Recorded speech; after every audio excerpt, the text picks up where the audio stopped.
Good evening, ladies and gentlemen, both here in the chamber and in cyberspace or wherever you are. This is the second Growth and Sustainability Committee meeting of 2026. My name is Joanne Cheechak, and I will be chairing the meeting tonight. Before we proceed further into the agenda, I will start with the land acknowledgement. The Township of West Lincoln, being part of Niagara Region, is situated on treaty land. This land is steeped in the rich history of the First Nations, such as the Adirondack, the Haudenosaunee, and the Anishinaabe, including the Mississaugas of the Credit First Nations. There are many First Nations, Métis, and Inuit from across Turtle Island that live and work in Niagara today. The Township of West Lincoln, as part of the Regional Municipality of Niagara, stands with all Indigenous people, past and present, in promoting the wise stewardship of the lands on which we live. Now I will ask for disclosure of pecuniary or conflict of interest. Councillor Riley. Madam Chair, through you to the clerk, I had a brief conversation, and he suggested that this is probably an appropriate time for me to disclose the fact that I was not at the public meeting on, I believe it was August 11th, regarding item, I just wrote down here, GS 0726. So as required by the Planning Act, because I did not participate in that, I cannot participate on this item when it comes up, so I'll just disclose that I will not be participating in that matter. That is an appropriate time to disclose this, and it is appropriate. I understand your concerns. Okay, so having heard that from Councillor Riley, are there any others? Seeing none, we will move on to public meetings, of which there are none for this evening. And so we move now to changes in order of items on the agenda. Councillor Trombetta. Thank you, Madam Chair. You're welcome, Councillor Trombetta. I'd like to move item 9.4, Community and Protective Item Services. CS 0926. Yes, to the second item of under the agenda. So that would be to move it as into the position of 9.3? Could be 9.2. 9.2, okay, fine. And it's already... Thank you. We'll move on to appointments and presentations, and there are no appointments or presentations this evening. Now this is the time in the agenda where we offer a request to address items on the agenda. And 1 hour, of our meeting shall be allocated for this section of the agenda, and each individual person shall only be provided with 5 minutes to address their issue. A response may not be provided, and the matter may be referred to staff. A person who wishes to discuss a planning application or matter that can be appealed will be permitted to speak for 10 minutes. Is there anyone here in the audience, either online or in the chamber, that wishes to speak to an item on the agenda? Seeing none? Oh, I'm sorry. Sorry. Sure. If you'd like to come forward to the presenter's chair, provide us with your name and the item you wish to speak to, please. Will do, thank you. Okay, I'm going to introduce myself. I'm Dennis Packham. I actually spoke to council, it was August 11th, on the proposed development near my house on Brock Street. Is that on the agenda tonight, this evening? Is that the one? That's Oh, about, College Street. yes. Sorry, Brock. Yes, right, Yeah, I'm on Brock, but College Street's right beside me. right. So a little background from my perspective. I said this last, anyhow. We've lived on Brock Street since '96. My grandfather, Claude McCollum, he owned the house before, back into the '50s. My mother, Ann Packham, lived in this house and now is back on Brock Street as well. Currently, as you're aware, there's 63 homes with 3 businesses in this small area where the units are being built. My concerns. So I'm quite concerned about the traffic pattern in the area. Mr. Packham, And- I'm going to have to stop you there. Sure. And our clerk will give you a bit of clarity on what you can do tonight. at this meeting on that application. Sure. Okay? I think we had a public meeting before, so we can't get into some area or argumentative, and by that I mean statements that are for or against the application. So, Mr. Clerk? Through the chair, through council as well to the residents, whoever will be providing this information as well, not just yourself. Comments and concerns regarding the application can be made during the public meeting portion of the process. That has come and gone. I believe that you were one of the correspondents Yes, regarding that that. was back in August 11th. To provide these portions of the public comments are in regards to purely informational matters. You can make a comment regarding your take on the application. However, you cannot be advancing arguments or suggesting that council perform a certain action on one of these recommendations. Generally speaking, that is saved to the public meeting portion. This would be an inappropriate portion to be providing your recommendation or your input regarding how this will be voted upon tonight. That is purely for the public meeting portion. This is now in terms of the portion or the process is for council to decide upon what was debated upon in the public meeting portion. Okay. So I get to say no more about where I live. Unfortunately, through the process, that is, the public meeting portion is the portion for the public to be made their comments known. This is the portion for council to decide upon that public meeting portion. So thank you for coming forward. Your comments from the public meeting have been considered and are included in any of the considerations that were done by staff as you participated in that meeting. So now, yes, we're more or less confined to table on the fact that it's a recommendation for council to consider. Thank you. Thank you.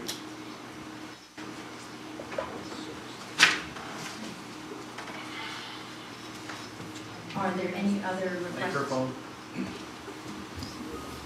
The clerk turned me off. Are there any other requests to address items on the agenda?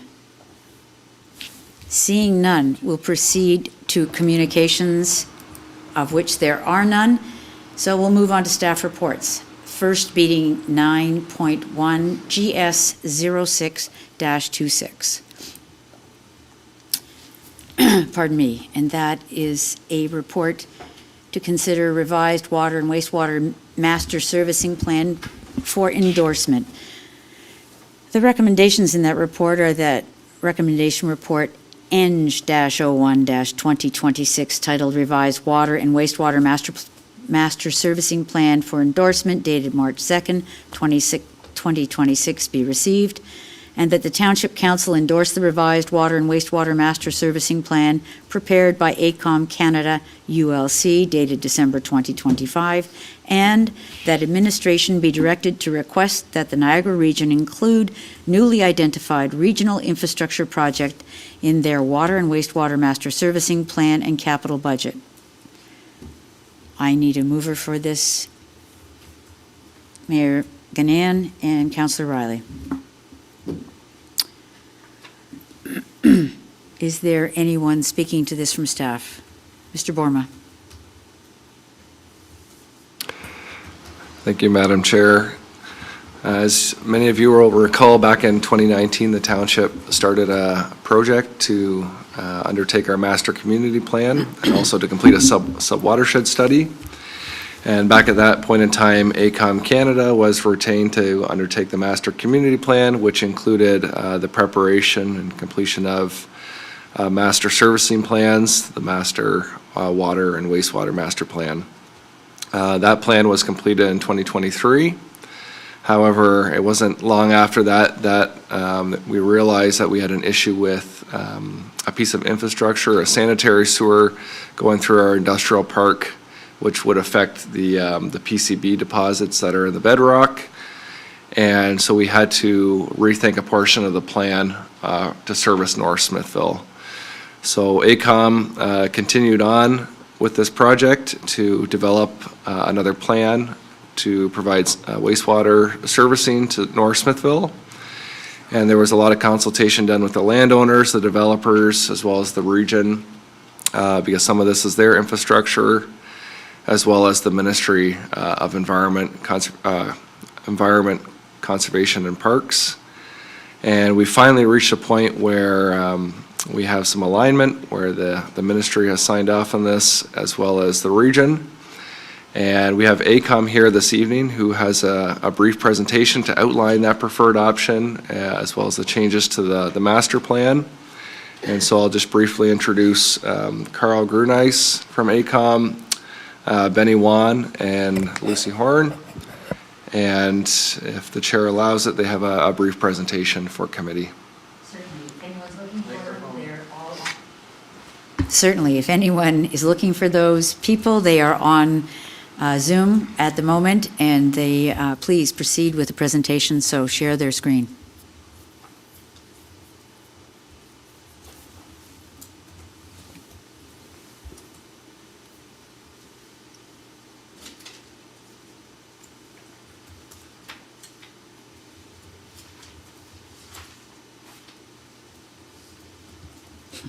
Thank you, Garrett and Mr. Chair, for having us today.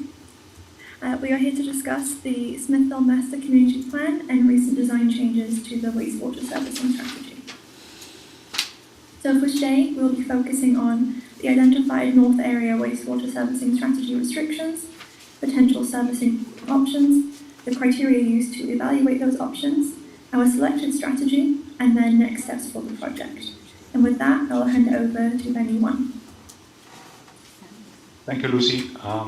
Hope everyone can hear me all right. Good evening, everyone. So in 2023, we completed the master community plan, which identified the preferred wastewater strategy, as Garrett mentioned earlier. So the original strategy include a gravity sewer on Spring Creek Road from South Smithville 5 to Industrial Park Road. And later on, we find out that these, the alignment as well as the depth of the gravity sewer would impact the PCB contamination site, so we have to change the strategy. The note, another side note though, we also identified a water infrastructure on the same, in the same alignment, which is the magenta line on the picture, dashed line on Spring Creek Road, which is acceptable as per the MVCP review, because the depth of the water main is not as deep. It will not interrupt the bedrock in the area. Next slide, please. Lucy, thank you. So the picture in this slide shows the area of impact.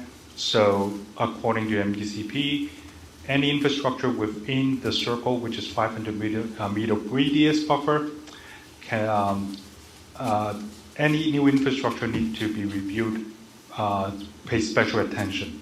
And the original strategy required a deep, a relatively deep gravity sewer to allow the flow by gravity and eventually deliver to the existing Smithville pumping station, and which is in the bedrock, so it's not preferable by the team. And that's why we identified alternate strategy so that we can avoid having new infrastructure built, wastewater infrastructure built within this 500 radius. Next slide. So with that, we identified 4 options that could, is technically viable, and we could avoid having the new infrastructure within the 500 radius, as well as the plume flow direction. So in the figure that you can see, the red circle and also like the lipstick type of shape, those are the area of concern. We do not want to, we would try to avoid putting new sewer that is within that red area. And it's not like we can't build any new infrastructure, but significant process will be required, such as groundwater table monitoring, groundwater monitoring will be required. Now back to this new option. This option will utilize a new gravity sewer starting from at the corner of Spring Creek Road and South Rimsey Road 5, across the Spring Creek Road and down, zigzag down to St. Catherine Street, and eventually deliver the flow to existing Smithville Sanitary Pump Station. And the entire concept is based on a new gravity sewer, so no pumping station required. The estimated construction year is design period is 2 years, construction duration is 5 years. Total capital cost is 134 millions. And we also reviewed the total life cycle cost based on 70 years of asset life. The total cost within the 70 years is about 222 million. Okay? So upon review internally as well as with the MECP, these options considered to be very complicated. Some of the work will, the new sewer will still be in the bedrock, and although they're outside the 500 meter radius, MECP this suggests that significant monitoring and work will be required if this option is moving forward. Next slide.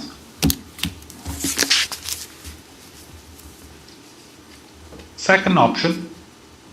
The second option is different. As you can see from this picture, the new gravity sewer is no longer required, but instead we are sending the flow to all the way to the existing abandoned force main that along Yonge Street.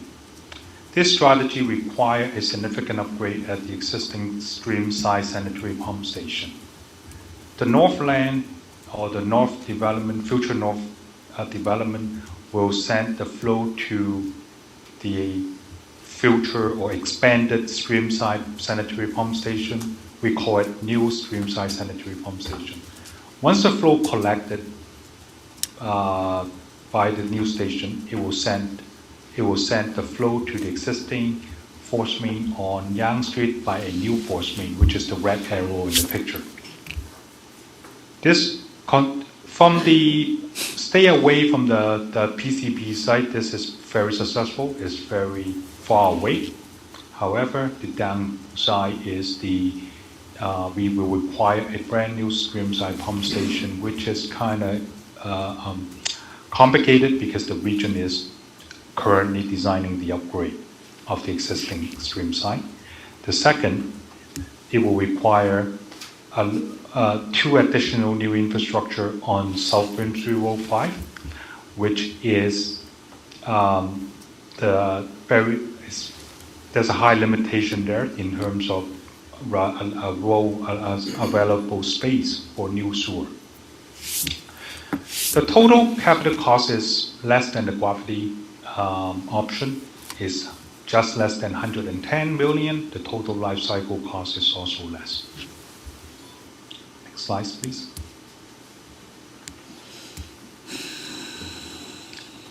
Option 3. The difference between 2 and 3 is we will implement a brand new station within the future North Development land. And this new pumping station, which is represented by the green triangle, will collect the flow from the Northland as well as receiving flow from existing stream-side pumping station. Once the flows are collected by the new station, it will send it to the existing force main on Yonge Street. Okay. So the advantages, there will be less infrastructure on South Rim 305, but obviously the disadvantage is we will include a new sanitary pump station within the system. Total capital cost is less than option 1 and 2, is down to $86 million. Total life cycle is also comparable to the number 2 option. Now, similar to the option 2 is far away from the PCB site, the contaminated zone. So MECP do not have a major concern in this servicing option. Next slide. Option 4 is very similar to option 3. The only major difference is the future station within the Northland, which is the green triangle, will have a larger capacity. The reason we need a larger capacity is this station will also receive flow from the existing stream-side sanitary pump station. So that's why we call this a new centralized sanitary pump station, because it's collect everything basically generated from the existing Smithville system and then deliver all at once to the Baker Road system, which is the further north. The advantage of this option, although it's higher, is more expensive, but this future new centralized sanitary pump station has potential to serve the future growth beyond the current planning horizon. Okay. The other advantage is because now Smithville sanitary pump station can send flow to this new station is shorter distance. The available capacity from the existing stream side will naturally increase because it's shorter distance. Capital cost is higher than the option 3. We reviewed this option, or all these 4 options, with the region. There we discussed the pros and cons, and we come to an agreement that option 4 is better for Smithville as well as for the region. Next slide. And now I turn it over to Lucy to talk about the evaluation criteria. Thanks, Benny. So in the next slides, we will go over the evaluation process, including additional details on the project implementation as well as next steps. So in order to determine which of the 4 aforementioned options would be best suited for the new servicing strategy, we focused our evaluation to 6 major categories, including capital cost, so the upfront cost to construct the sewer services, constructability, including complexity, anticipated rock removal, groundwater management, available working area, and local community impacts. We also looked at property requirements, including both temporary and permanent easements, as well as purchasing requirements, and then implementation risk, considering the subsurface work restrictions under the Township's official plan policy, Section 6.10 employment area, subsection 6.10.4 employment area policies, and MECP approval requirements, as well as the proximity to and potential disturbance to the contaminated groundwater associated with the Smithville PCB site. And then we also looked at optimal in-service date for the Stage 1 area, as well as the opportunity to coordinate with other planned infrastructure, such as future road upgrades.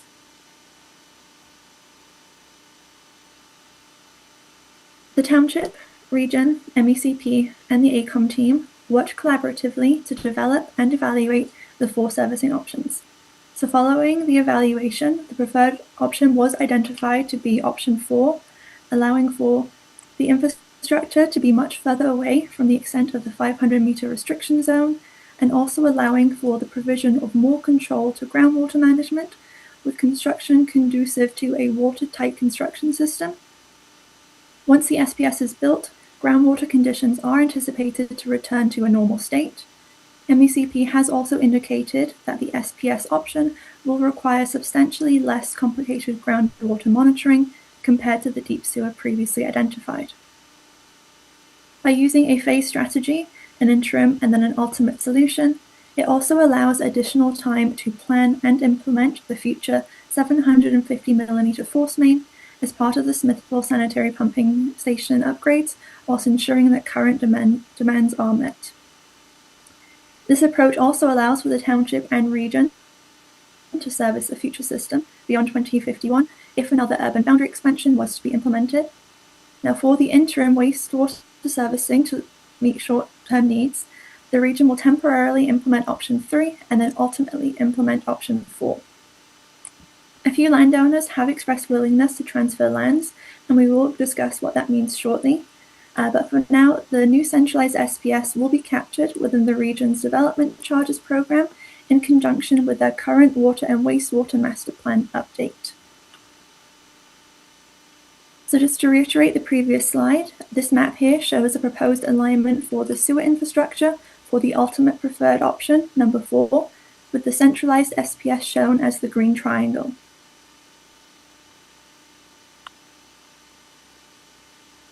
So the centralized SPS location will be determined in consultation with potentially affected landowners through the future plan of subdivision land dedication on either the east or west side of South Grimsby Road 5. So this will be dependent on which lands are developed first. 3 landowners, shown in this figure as A, B, and C, have expressed willingness to host the SPS. The location of the SPS will be discussed further, considering current development plans and timing. In terms of land requirement, a minimum parcel size of 40 by 80 meters plus temporary easements during construction will be needed. This site size would also be sufficient to accommodate the ultimate master community plan planning horizon beyond 2051 and allow for expansion to the SPS in the future if required. This parcel size would also accommodate SPS expansion related to achieving higher densities than originally planned. So the next slide will summarize the next steps of the project, which will be followed by a question period. In terms of next steps, the township will prepare and issue the notice of Smithville MCP North Area Servicing Strategy Update. I'll also post the strategy update on the township's website. And then they'll look to begin property acquisition process as part of the land development applications. And then the region is set to capture the revised servicing strategy in their water and wastewater master plan update, as well as their DC background updates. And then the township will also be looking to capture the revised servicing strategy in their DC background updates. And with that, I will pass it over to Garrett for some concluding remarks. Go ahead, Mr. Boerma, with your concluding remarks. Thank you, Madam Chair, and thank you to AECOM for that presentation. So on the report before you that Jennifer Bernard had worked on and prepared as well, there are 3 recommendations, and that's one that the report be received. The second is that council endorse the updated water and wastewater master plan as prepared by AECOM and as presented to you this evening. And third, that we notify the region of these changes because it affects their development charge just as much as it affects ours. We do have planned already this year to open our development charge bylaw up to address the changes to the township infrastructure, but we want to ensure that the region is also notified of these changes, and they should be aware as we've been working with them up until now. Those are your comments, sir? Okay, then we move to questions by members of committee. I'll start at the far end. Councillor Maychuk. Through the chair, just want to clarify, the PowerPoint presentation had slightly different costing than our print material. I'm going to assume that the PowerPoint numbers are correct, Jarrett? Through the chair to Councillor Maychuk, I think I will defer that question to either Benny or Lucy or Carl online. Yes, the number in the PowerPoint is correct. It's been verified. I apologize for the differences. Through the chair, just the second question here, just more for the public and for myself for that matter. If we looked at option 4 as the recommended option and just shy of $100 million, where does that cost get covered in terms of contribution of the township or the region? Is there any potential for provincial money, or how's that broken down, or how do you see it? Through the chair to Councillor Maychuk, maybe I'll start and then I'll pass it over to, once again, Benny, because I think he has a breakdown. I believe the majority of the cost in option 4 is related to new regional infrastructure, so that should be within their regional development charges, collected as part of new growth. But I'll pass it off to Benny if that's okay with the chair to see if he has anything further to add. As long as it's in the development charges currently and aligns with the timing that we would like the work done, I guess is the major question Councillor Maychuk is looking for. So Yeah. Go ahead, please, AECOM's answer. Thank you, Madam Chair. So For option 4, most of the infrastructure, the infrastructure include the streamside pump station upgrade, that's the region's currently doing, the Smithville sanitary pump station upgrade, the force main from streamside to the new pumping station on South Grimsby 05, and also a force main from Smithville sanitary pump station to the Grimsby system and the new pumping station. And all those, based on our understanding, they are regional infrastructure, so it should be covered by the regional DC. The information will be sent to the region, and as in the next step, this infrastructure or this project should be included, further reviewed by the region and incorporated to their master plan and eventually feed into the DC study. Now, in terms of Township, the responsibility, it will mainly be the gravity sewer on Industrial Park Road as well as the gravity sewer within the Northland. So, give or take, is approximately 10% of the overall $100 million. So it's about $1 million, give or take.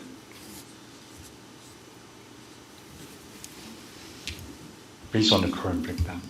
Are you okay now, Councillor Maychuk? Okay. Councillor Bradrick. Thank you very much. Through you, Chair, and I'll start with the Director, and I think he may have to refer to the presenter. Noted that the evaluation, part of the evaluation criteria was around determining any risk to the PCBs contaminating the groundwater.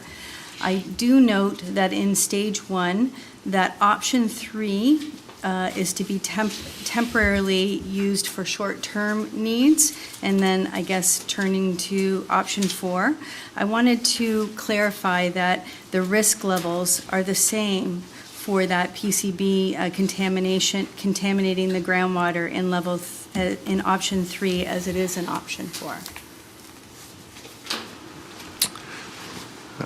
Through the chair to Councillor Bradrick, that's a very good question. So in both options, they're the same risk. Neither option has any infrastructure actually proposed within the area, the lipstick or the 500-meter area of influence. And both of these options have been reviewed by the ministry. Since there's still bedrock disturbance, however, that bedrock disturbance is almost 1.5 kilometers away, the ministry still wants to see some kind of monitoring of the existing wells, but they're satisfied that this is pretty low risk. It's just to ensure that any bedrock disturbance in the area is not going to cause any changes to where the PCBs lie in the bedrock. So, yeah, there's no difference on the risk between option 3 and option 4. Okay, thank you. That's all my questions. Thank you. Councillor Riley.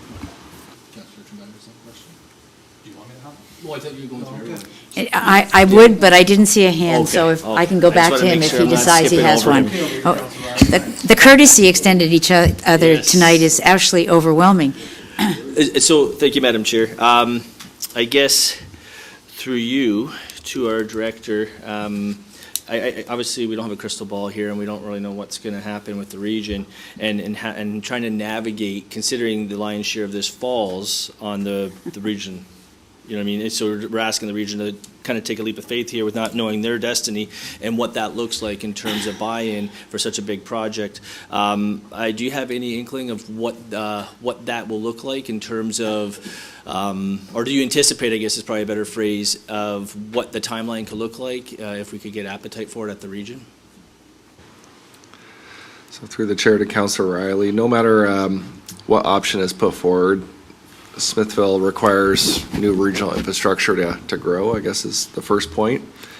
What our intention is with the third recommendation under this report is that we can have some kind of official notification going to the region as opposed to just staff requesting that this be included in their new water and wastewater master plan and in their budgets. We're hoping to have some kind of official communication and really, I guess, push hard from a township perspective to ensure that this infrastructure starts to get implemented through their budgets. It is a longer-term plan. There's a lot of money, a lot of design work that still needs to be figured out, and as administration, we recognize that, but we need to get started planning and saving for this infrastructure now. Okay, thank you. And if I may, Madam Chair, I had a conversation with the Clerk's Department today on a couple of amendments to considering, regardless of what items picked, because I think if we're going to move forward, or it's not so much an if, I think we need to move forward, we need the province more on board, especially with the uncertainty of what's going to happen with the region. It could be outright removed, and now we're back to square one. So at the appropriate time, I'd like to bring forward the amendments. The amendments highlight basically bringing on the region, the province, I'll read the recommendations at the right time. Right now, I don't Right. want to get into the weeds of that. But, I think if we're going to move forward with this, we need to get the money, and the province is the one that's going to have to be a big player in this to make this successful. Thank you. Madam Mayor. Thank you, Madam Chair. My question was addressed. Having lived here in the days of the PCBs, I was very concerned about making sure that that was being looked after.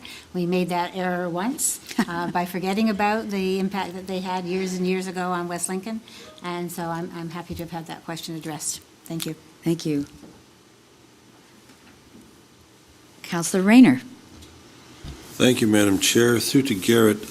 Garrett, how was it discovered on the first proposal that all of a sudden they're into the, what should we call it, zone of inhibition, that 500-meter circle around the PCB site, which I am well familiar with since I own property just downstream from that.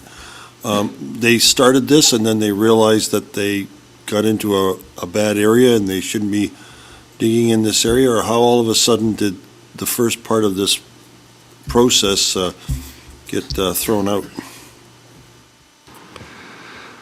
Through the chair to Councillor Rayner, this is my understanding what has happened, because this was during my brief hiatus from the township during that time, but I believe there was an adjacent landowner that was doing some due diligence and purchasing some land for future development, and they had actually reached out to the ministry, I believe, this is my understanding, asking about certain infrastructure, and it was the ministry that raised the flag that there was potential for bedrock disturbance with the original plan, which then triggered us to have to do something different. Now the ministry will say you can put stuff through there into bedrock, but you have to prove that there's no impact to the PCB plume, which is basically impossible to do. So the best way to deal with it is avoidance.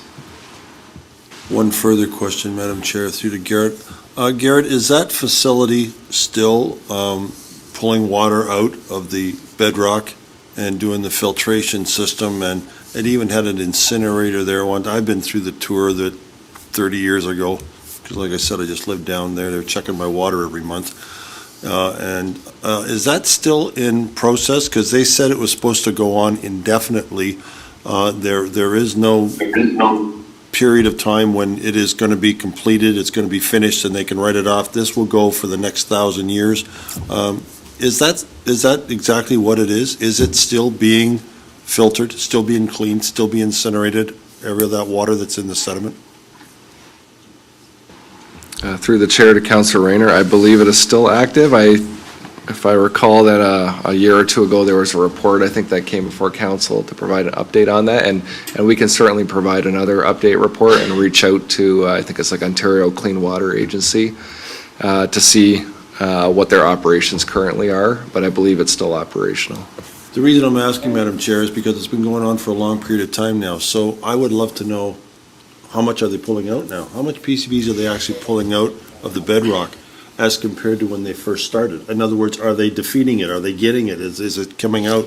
I know quantity-wise, it really wasn't that much, but it was definitely there, and they just had to keep going because of the fact that it shouldn't be there. But as far as pulling it out of the bedrock, it's near impossible to achieve that in the next 1,000 years, but they're trying. So That's why I would like to see that, to see if there is an improvement. So maybe if Garrett could bring Counselor, I that think forward, I our would appreciate that. I think that our director has indicated that he will reach out to get an updated report on it. But you remember, bedrock and limestone are porous, and groundwater was infiltrating, I think, back in those original studies. So they may be pulling out water, but the content of the PCBs will have to be the thing that we would get from the ministry, because we're not anywhere near that, and nor can our staff access those test wells. So Be nice. All right, thank you, that's all I I think we will have. do the right thing and get you a report, get this council a report in an appropriate amount of time. Thank you. Okay? Seeing no more questions, I have a couple. I heard the word that we would be pumping.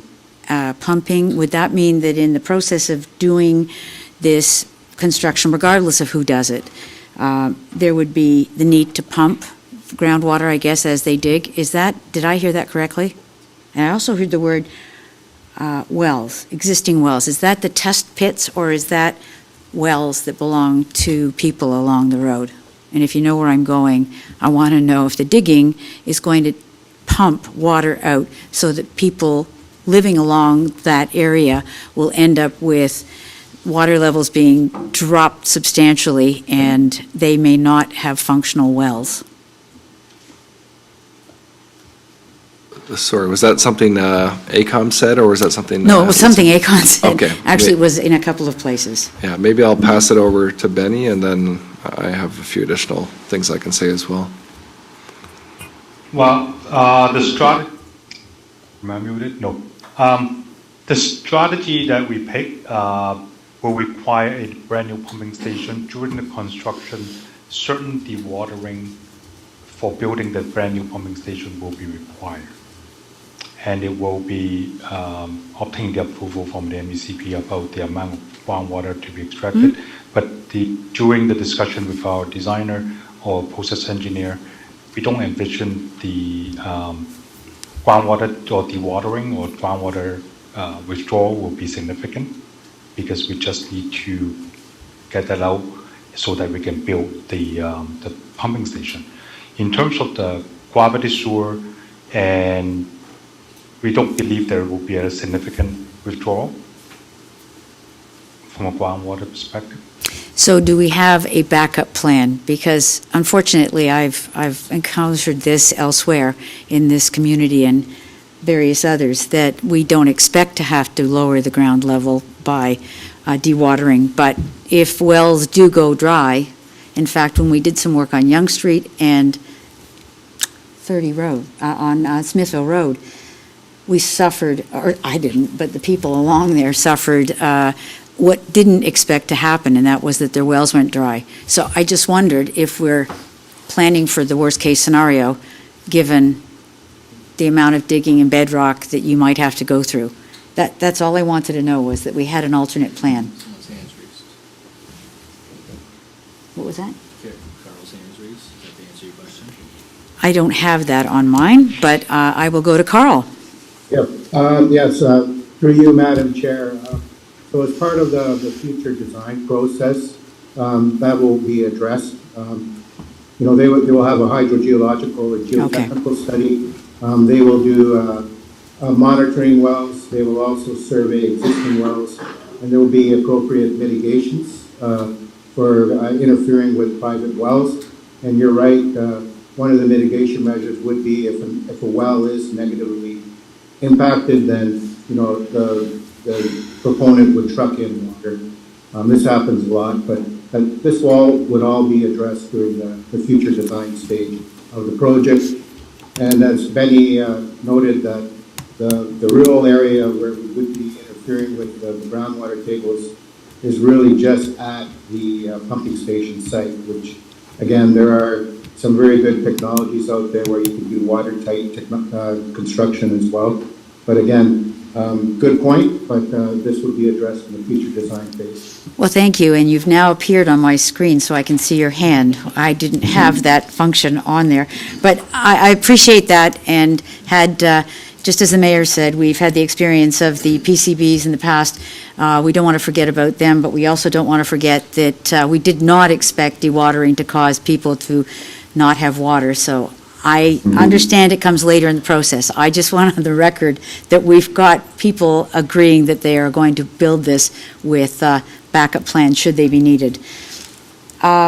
Second question that I have is, I heard what everyone was saying about timing, and I certainly understand.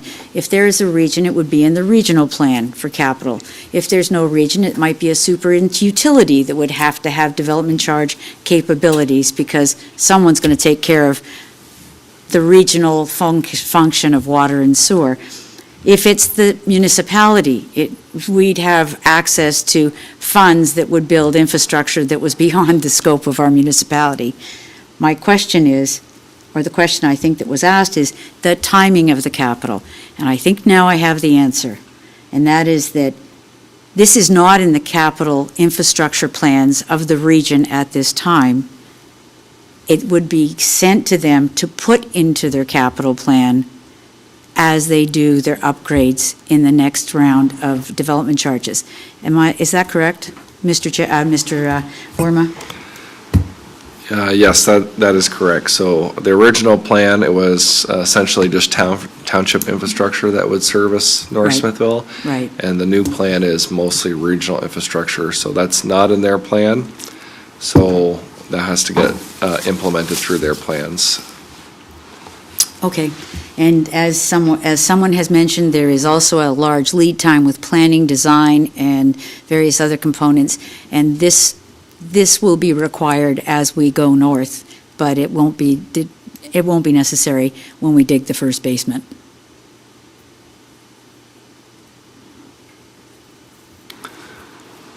To the chair, this is mainly to service lands that were added in. So there are some developments that are going to go on in the old northwest Smithville Right.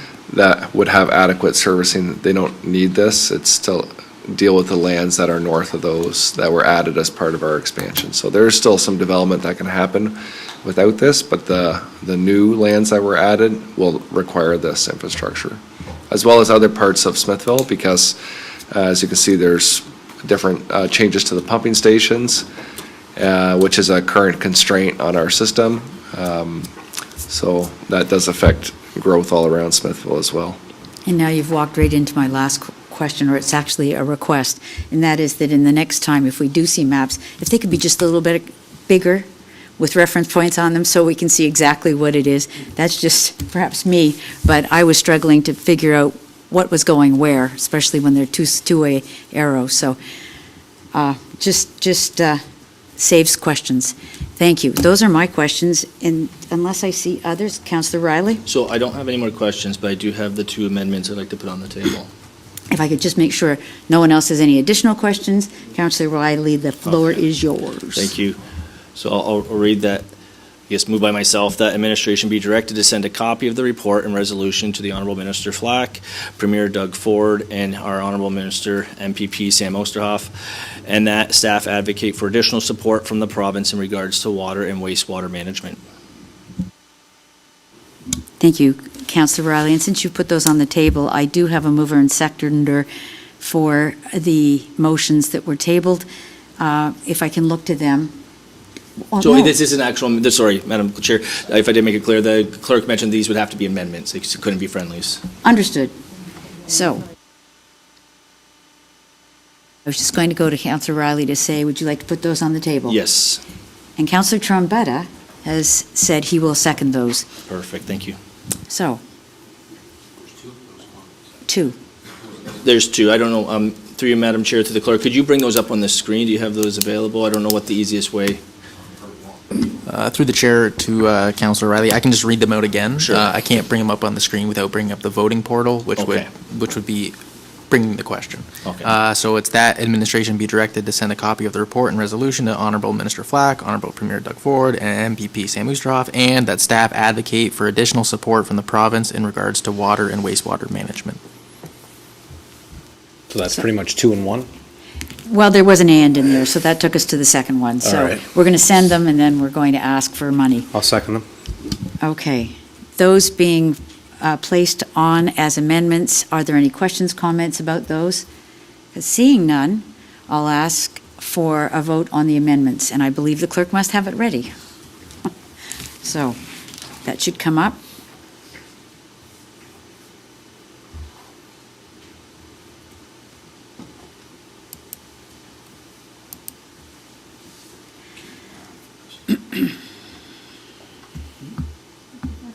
That motion carries unanimously.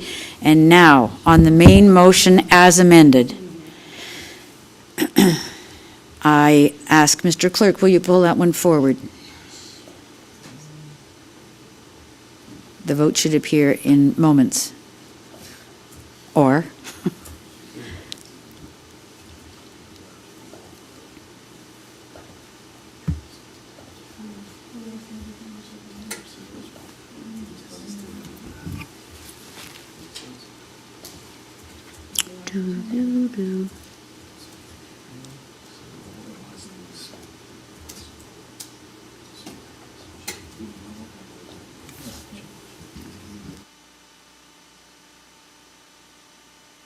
okay, so the motion is before you, the original motion, and the amendments are items 4 and 5.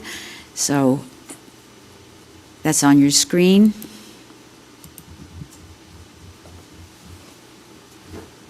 And that motion, as amended, carries unanimously. Thank you, members of committee. And now I think we're going to go out of order.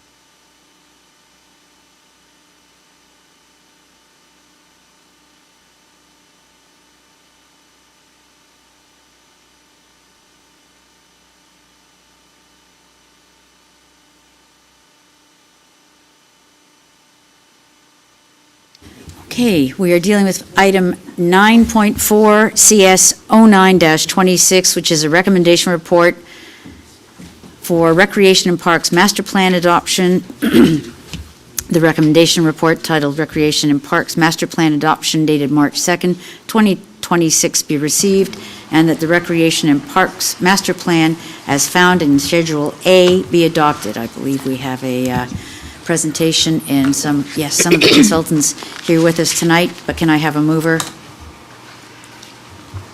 Councillor Maychuk and the Mayor Ganan. Okay, so Mr. I think it's that we have our Director of Parks, Recreation and Fun and Games here tonight to introduce this subject. Sure, thank you. Never works for me. This is the most stressful part of my night is this. Thank you for the opportunity to introduce this brand new Recreation and Parks Plan to council and to the community. I apologize for my voice. I have a cold. In the 2023-2026 Township Strategic Plan, under the theme of building a safe, connected, caring, and active community, a key strategy that Council directed the administration do was to develop and begin the implementation of a Parks and Recreations Facilities Plan. This is the result of that endeavor, and I think I will hold the rest of my comments until after the presentation. I do want to take a few minutes after the presentation with Council's indulgence to give you some ideas of what our first steps will be in the implementation should Council adopt this policy. Thank you, Ms. Summers, and I think I've never seen our bridge over our waterway in West Lincoln look so pretty. So if you'd introduce the speakers, that would be great. Okay. We have, I don't know why I'm blanking right now. I've worked with these people for a year. Tracy McQueen with MGA and Steve Weaver with GSP. Thank you so much. I remembered Steve's name. So they have a presentation for your PowerPoint, and I guess whenever you're ready, you can come in. Oh, sure. Good evening. It's great to be back here to present the final master plan or Parks and Recreation plan for the township. If you recall, we were here back in the fall with our draft plan, and I'm just going to quickly go through that just to josh your memory. We congratulated, as Cynthia said, for doing a plan. It definitely is the foundation and the framework for her department as well as Garrett's. And then we walked through the journey where we shared information and the process of all of our engagement and all of our background research, which was the accumulation of what we call the situational analysis report and our deliverables. And then in that big document, needs assessment or the situational analysis report, it had all the background information on it, community profile, so much. We don't need to repeat it all again tonight. And then from there, we developed the 6 themes that were the pillars for the Parks and Recreation Plan, along with their recommendations. And the themes were growth and policies, finance, program service models, facilities, events, and the largest area, parks and outdoor recreation facilities. And that was the evening, and that produced the draft Parks and Recreation Plan. So from that night, our next steps after that presentation that we promised we would post the draft plan on the website, have a public open house in October, and have additional virtual meetings with some of the user groups as well as community members. From that, we got even additional recommendations. At the public open house, we coaxed them by providing them free pizza for their ideas. And then we had virtual engagements the following week. What we received from that is that we did some additional tweaks and some additional edits with staff comments as well to the draft master plan. And what we did is we made a whole Excel spreadsheet of all the new comments that we received, and then we correlated whether we had it in our plan or not, because you have to understand at the open house, they only saw the recommendation boards. They didn't see the larger document that had a lot of the text that might have surrounded and answered some of their questions. So from that, we did some tweaks, then we had some user group meetings, and the themes that really came out from there were accessibility, dog park, and community spaces. The turf was talked about a lot, and a lot more about park design and tree plantings. Also during this time, we received a letter from the Youth Soccer Club. So we made their recommendations and comments and thoughts to what we call the final Parks and Recreation Plan that you see tonight. And staff signed off on it. And then from there, we created an implementation plan. And in this implementation plan, we developed a timetable of when these recommendations should be, remembering a plan like this takes minimum of 10 years. Many of the long-term will go even longer, but they start perhaps maybe on the 10th or the 8th year from there. And then we also tied in the final comment, resources and alignment. So using the 2025 price index, we put resources that would be required to implement those recommendations, and whether they could be done internally or externally, and whether any additional resources were required. We also aligned them to your plans that were already in place. It may be they were aligned to the strategic plan, or perhaps they might have been aligned to the asset management plan. And that brings us to the final document for tonight, and we've come full circle.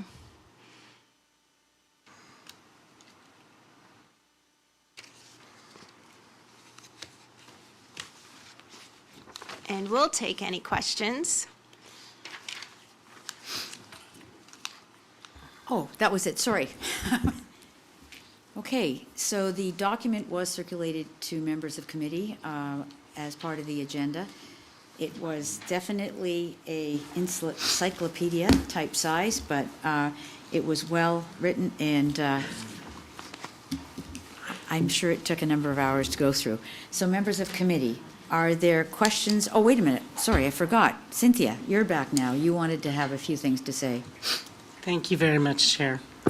Yes, I just wanted to say what was important, I came into this late, so I want to start by thanking Mike DiPaolo, who was here for the beginning of this, and I especially want to thank my colleague Garrett for being the lead in this and taking me through this past year. So I just wanted to say this really was a collaborative effort among many areas of the organization.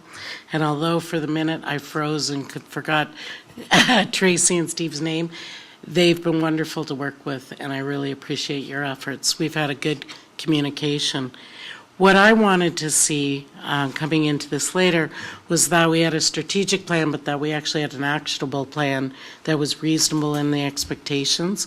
And I think that's what we have before us tonight. The implementation plan talks about short-term goals, 1 to 7 years, medium-term goals, 8 to 15 years, and then long-term, 16-plus years. So we can do long-term planning based on expected growth of West Lincoln. What I found really interesting in this report and really helpful is what we could do in the short term. For this year, my goal was that we would find some easy things that we can do quickly that'll make a big impact on the community at low cost.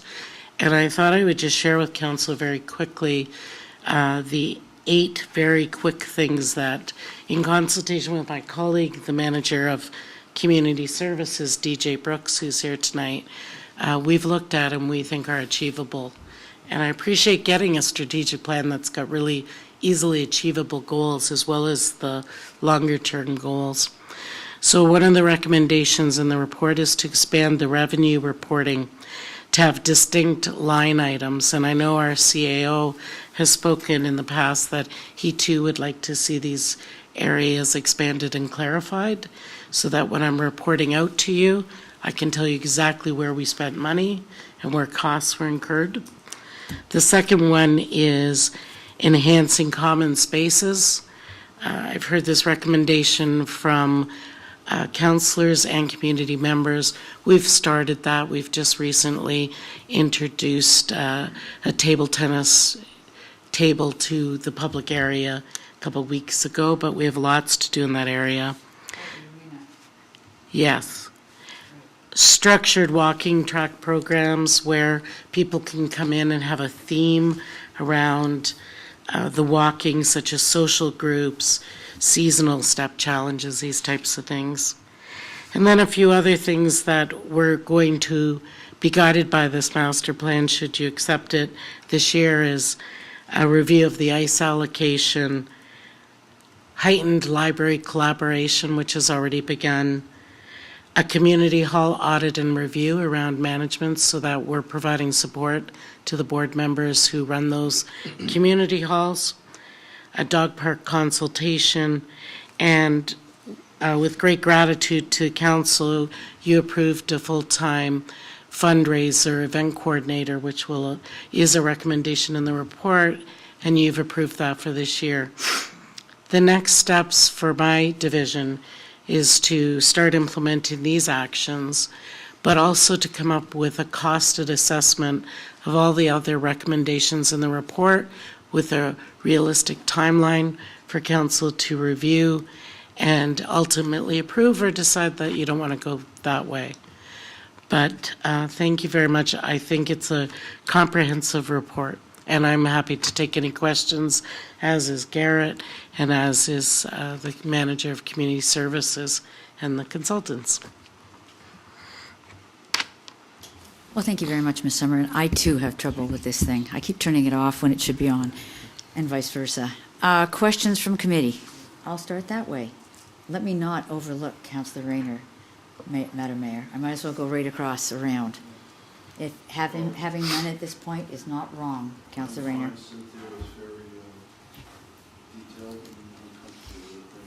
Excellent. Madam Mayor.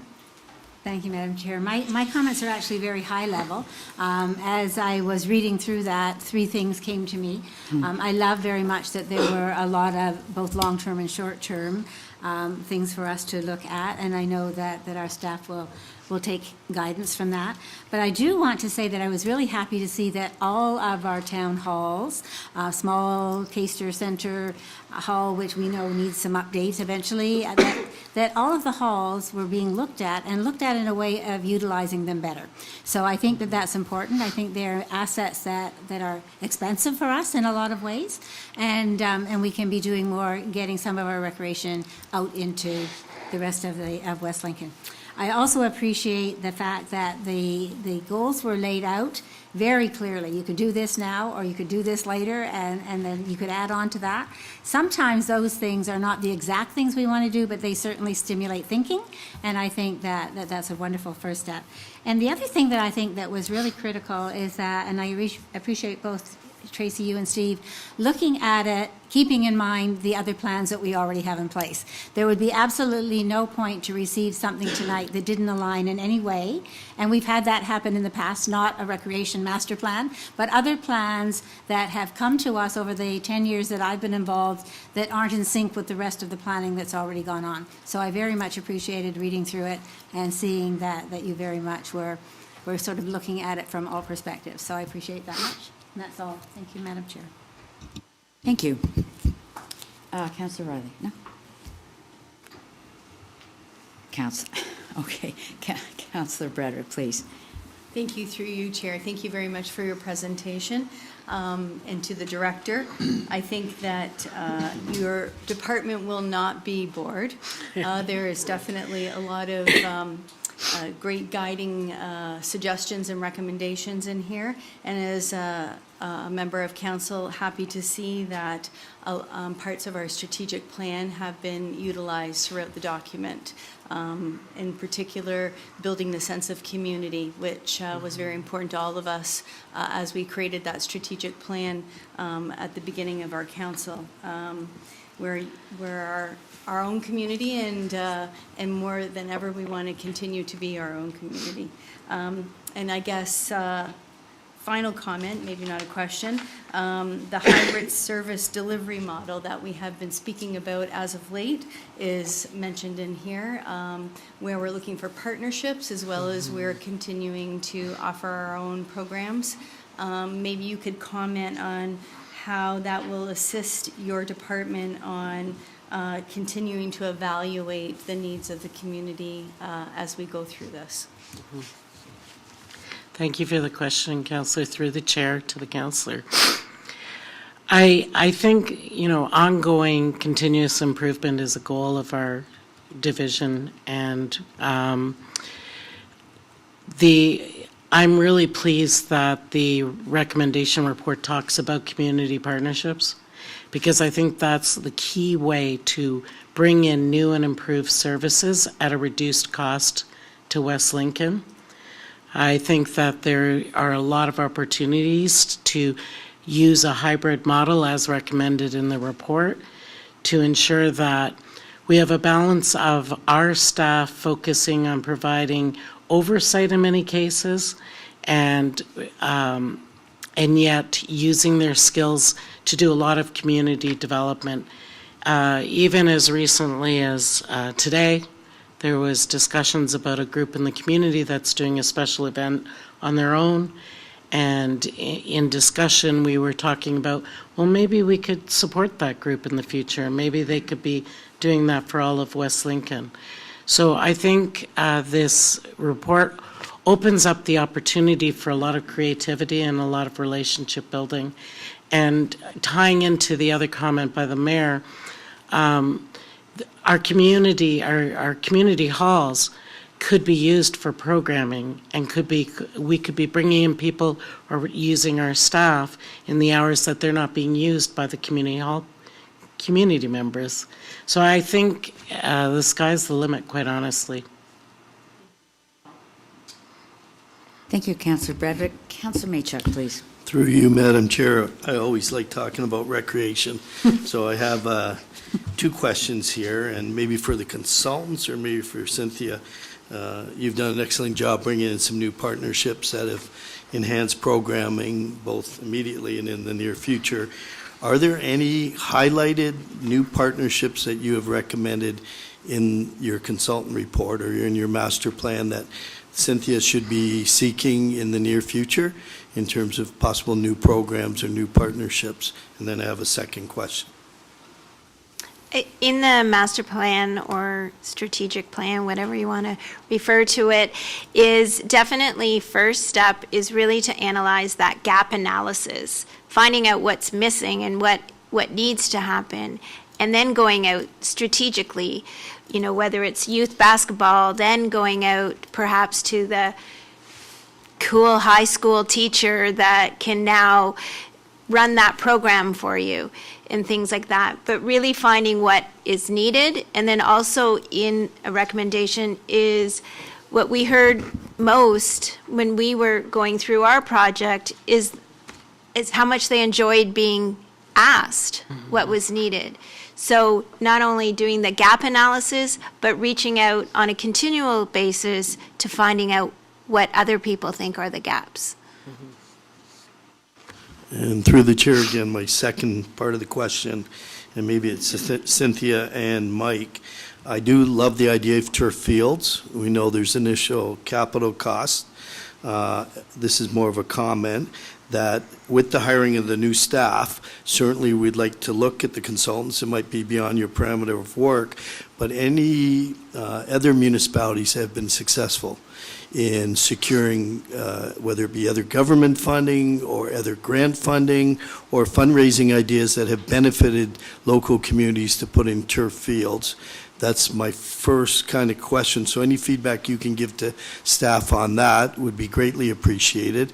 And the second one, maybe it's more of a long-term project. So Mike, it'd be interesting to know what would be the cost reduction to our maintenance if we were to have one or two turf fields as opposed to the current maintenance, because with the turf field, certainly we extend the season, and I think the quality of play, especially for rep teams, is enhanced, and anytime you have torrential rain, you can still play and you don't have to cancel fields. So I certainly see the merit of turf fields, but I know there's an initial capital cost. So I don't know if you want to comment on anything I just said, or if staff want to lean in any way.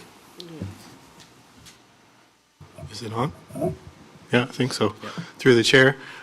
Great comments and questions there about the turf field. So there is one example we can point to Garrett would be quite familiar with in Niagara region. That's in the town of Fort Erie, where a turf field was developed at the high school across from the municipal office and their main recreation center. Initially, it was envisaged just to be a school field with no access by the community, but one of the recommendations of the master plan we did there was to negotiate and work with the school board to have that single payer, taxpayer mindset and more of a collective community access outside of school use at hours, and that's been arranged now, I understand, and I think there's been some early success and experience with having a more premium facility for things like tournaments and so forth. I know of, there's at least two in the city of Brantford as well. We did their master plan a number of years ago. It was developed on a similar model. It was a partnership between the schools, the two high schools there, and the city in that case. And I'm not sure if either of them received any kind of provincial funding. There may have been some, Trillium funding or that kind of thing, but definitely that initial investment has helped to extend the play seasons, both for school use and for community groups, and then enhance tournament offerings as well. It also has the benefit of after rain events, which we're seeing more severe rain events impacting field availability. turf fields are available on a quicker turnaround after that, so helps provide a backup for issues with degrading condition of natural turf fields. So lots of benefits there, and a partnership model is the typical way to look at it because of that upfront capital.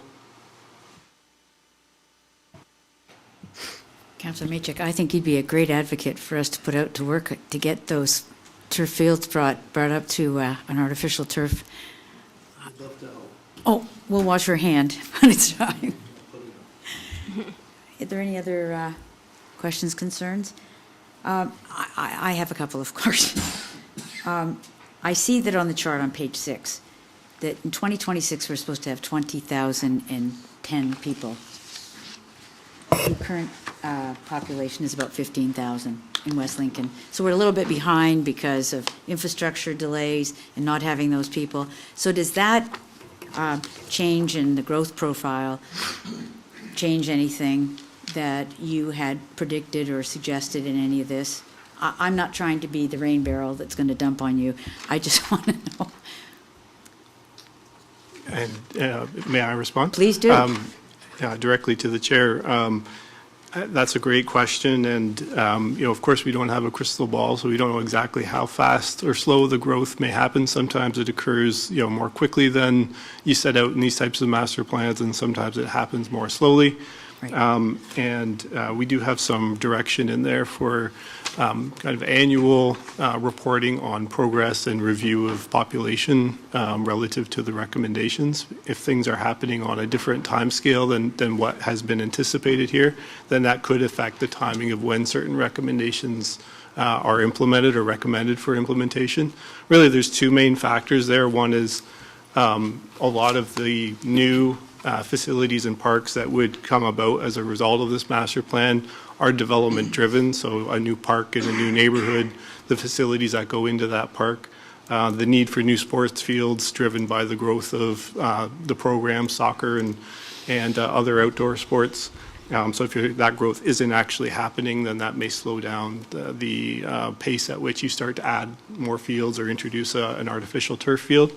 But also through the revenue side. So your growth and development will be your major revenue source to fund the growth-related investments that are identified in the master plan. Anything that adds capacity to your parks and recreation infrastructure would fall into that category. So if you're not receiving that revenue, it's pretty hard to find a way to build some of the things that are identified. But with that said, all along you want to be monitoring grant programs that are out there because those vary year to year, and opportunities to align recommendations of the plan with available funding sources so that you can be positioned to pull the trigger on some of these projects. And that's one of the benefits of having a strategy like this is question number one in some of those grant programs is show us your master plan. So you have that box checked. In many ways, that's the easy part. Now the hard part is getting these projects done and seizing the opportunity with the funds that become available. That's great. Believe me, I understand, and I see that Ms. Summer has got the low-hanging fruit being the ones that come with little price tags.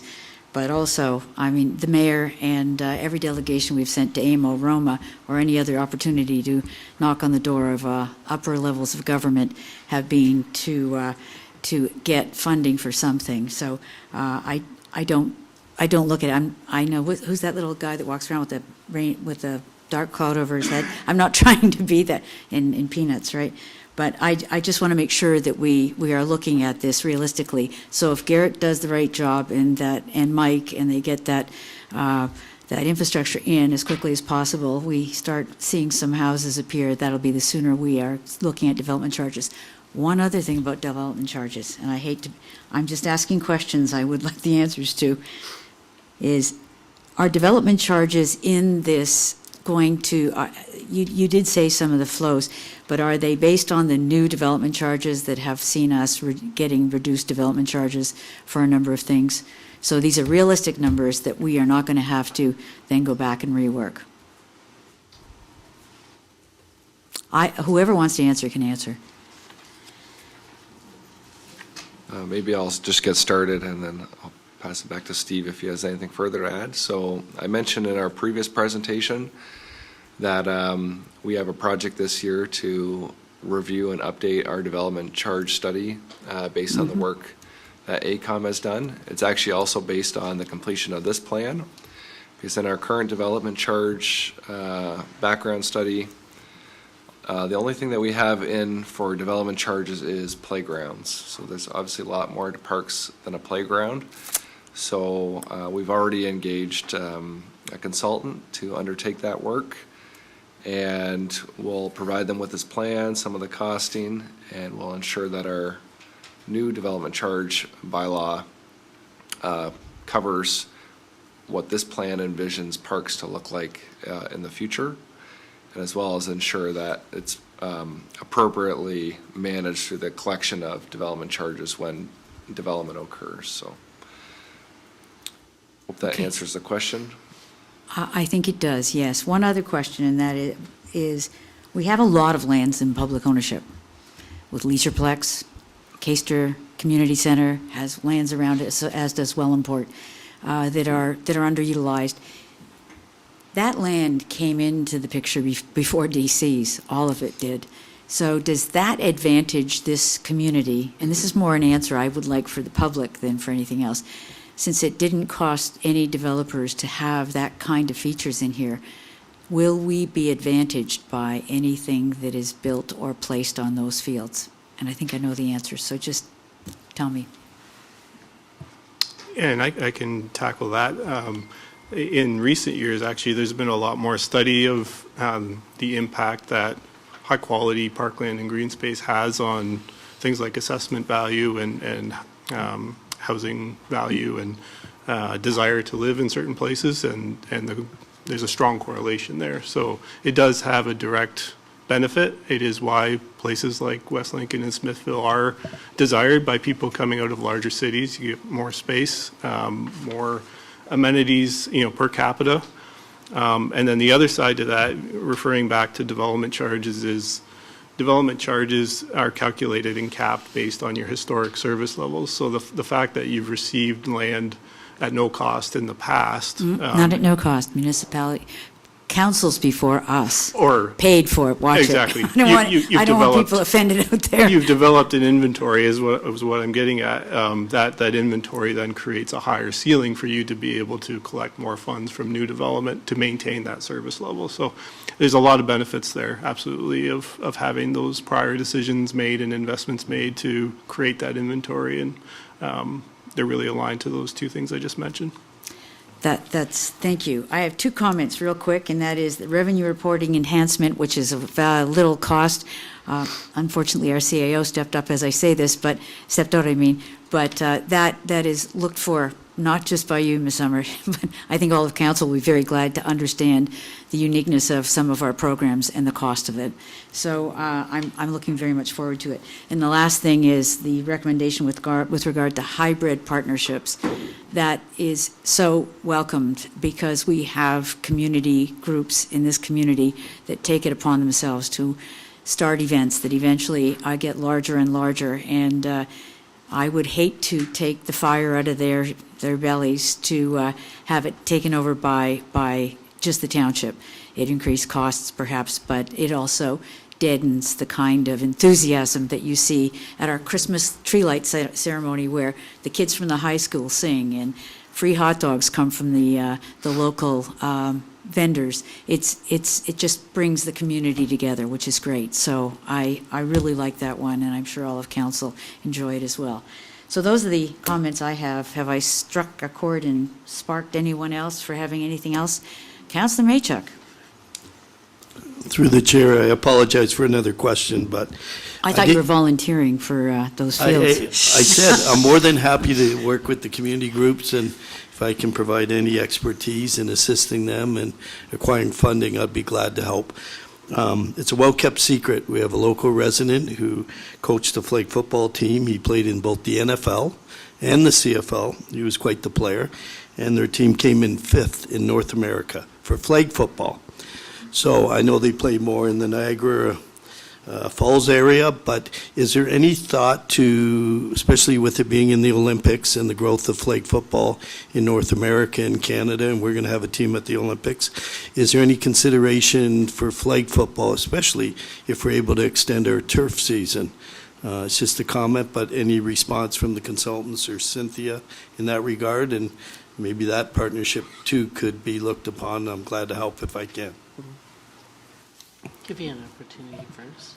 Sure, and through the chair, one of the themes throughout the plan is multi-use, wherever possible. I don't know that we specifically heard about or reference flag football as an activity to plan for in the master plan, but the theme is you want to get as many users on your fields as you can and have that shared use so that the investment is serving as broad a benefit as possible throughout the community. And the benefit with flag football is it can utilize fields that you would be normally providing and have provided anyway for soccer and football, regular football, and things like ultimate frisbee, and all those things can be users of those fields, and they can be configured in different ways. So some of that comes down to the design of the field and the type of turf and that kind of thing, where it's just configured so that multiple lines can be created and different lengths and field configurations can be set up at the same time, but that's generally the easy part of that. Yep.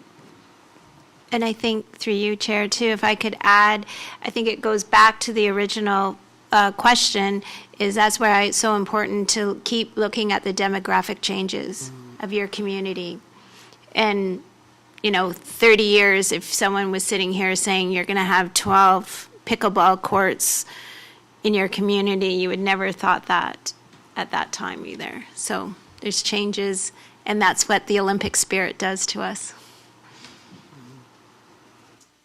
Well, thank you. Thank you for your presentation to our presenters, and thank you, Cynthia, for your introductions and wrap-up. And we look forward to working on this long-term plan, short-term plan, and midterm plan. It's going to be very with enthusiasm that we sit and watch the changes as they come about or are recommended for us. And seeing no one else needing any questions or answers, we have this motion on the floor, duly placed and seconded. Mr. Clerk, can you bring it forward for a vote?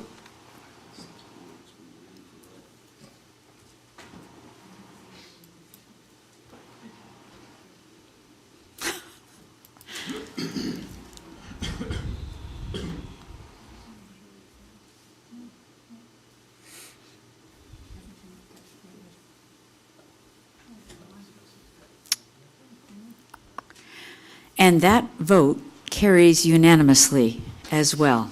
For the record, unanimously. That is great. Thank you very much. Sorry. There you go. So we move now, and thank you to the presenters who are free to go. Thank you very much for your time this evening. Hope there's no bad weather out there for you or us.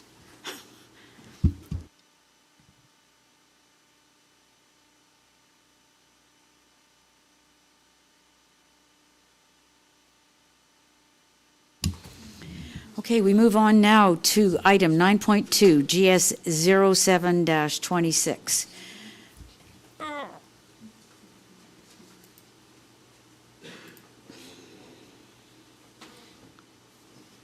So, Madam Chair, if I may, that was Sure. the declaration at the beginning, because I was not at the planning meeting, I cannot participate, so I won't be participating. And, I'm just going to sit in the gallery so there can be no accusations or misunderstandings. Thank you, Councillor Riley's conflict, the item that exempts him from, that he wishes to be exempted from. This is a recommendation report with regard to 132 College Street, its official plan amendment, file number 1701-002-25, zoning bylaw amendment, file number 1601-004-25, draft plan of subdivision, file number 2000-002-25, and draft plan of phased condominium, file 2000-003-25 CDM. Okay, the recommendations, I will repeat.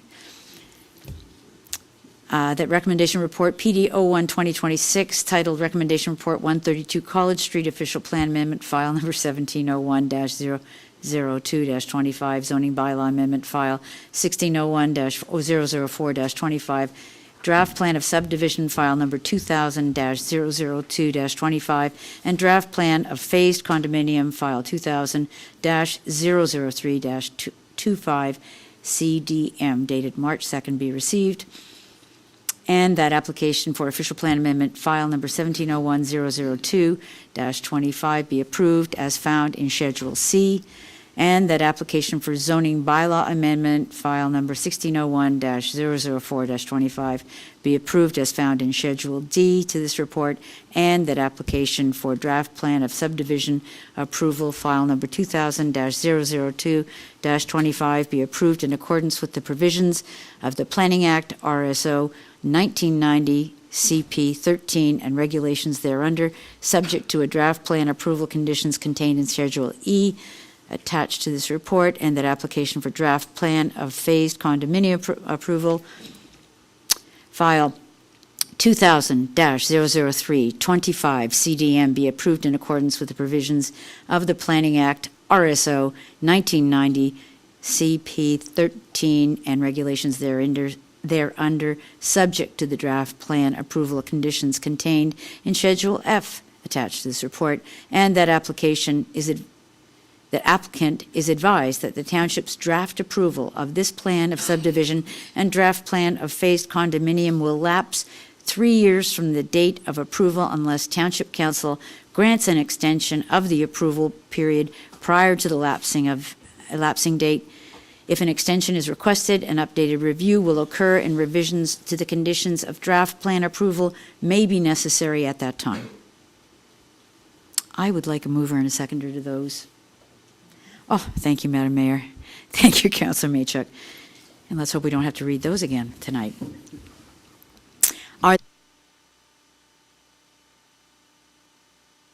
Probably ask Mr. Boerma whether or not he wishes to make any comments prior to committee. I don't have any presentation or anything to add, but I'm, of course, here to answer any questions that committee may have. Thank you. Councilor Trombetta. What happens when you don't speak too much? You go to get the chair and get the ones you want to speak to first. So I actually saw your hand before I saw anyone else's. So, looking at this file, I know we did have some concerns when the time arose. Noting that there's 100, I still have concerns with this file, Madam Chair. You know, there's 144 units on a dead-end road with no street light to make people turn. And that's a little bit of concern for me. How are these people getting out without cutting across Dollarama parking lot? They're going to exit through there, and then they're going to be forced to put up barriers because they're going to have too many people, you know, going through their parking lot, and then we're jammed, and then people are going to be backed up, 144 people with 2 cars. Do the math, right? That's a lot of people that need to access. Everybody has 2 cars. We live in Smithville, let's face it. That's to get around to work these days, you know, to support the cost of living, 2 people need to work. And that's a lot of cars that are going through that road, trying to make either a right turn or even worse, a left turn, getting out. With no light there or no proposal of a stoplight there, I have grave concerns, Madam Chair, for this area. I don't know how me as a councillor can look at this without feeling liable, without looking to that traffic. And that's going to be hard for me to carry, Madam Chair. Again, we're talking almost 300 cars. At peak hours. At peak hours, trying to, on a small court of a road, maybe I would say, I don't even know how long, maybe 100 meters. If it's a small area, and how are they going to get out without a light there? It's the light that's concerning me. So I'm willing to hear my other members of committee what questions they have, but this one it's a tough one. I've supported a lot of things in town, there's no doubt, but this one is again, this 300 cars trying to make a left and right turn without a light on the busiest street in Smithville. How is this going to work? I need those answers, Madam Chair. Thank you. Thank you.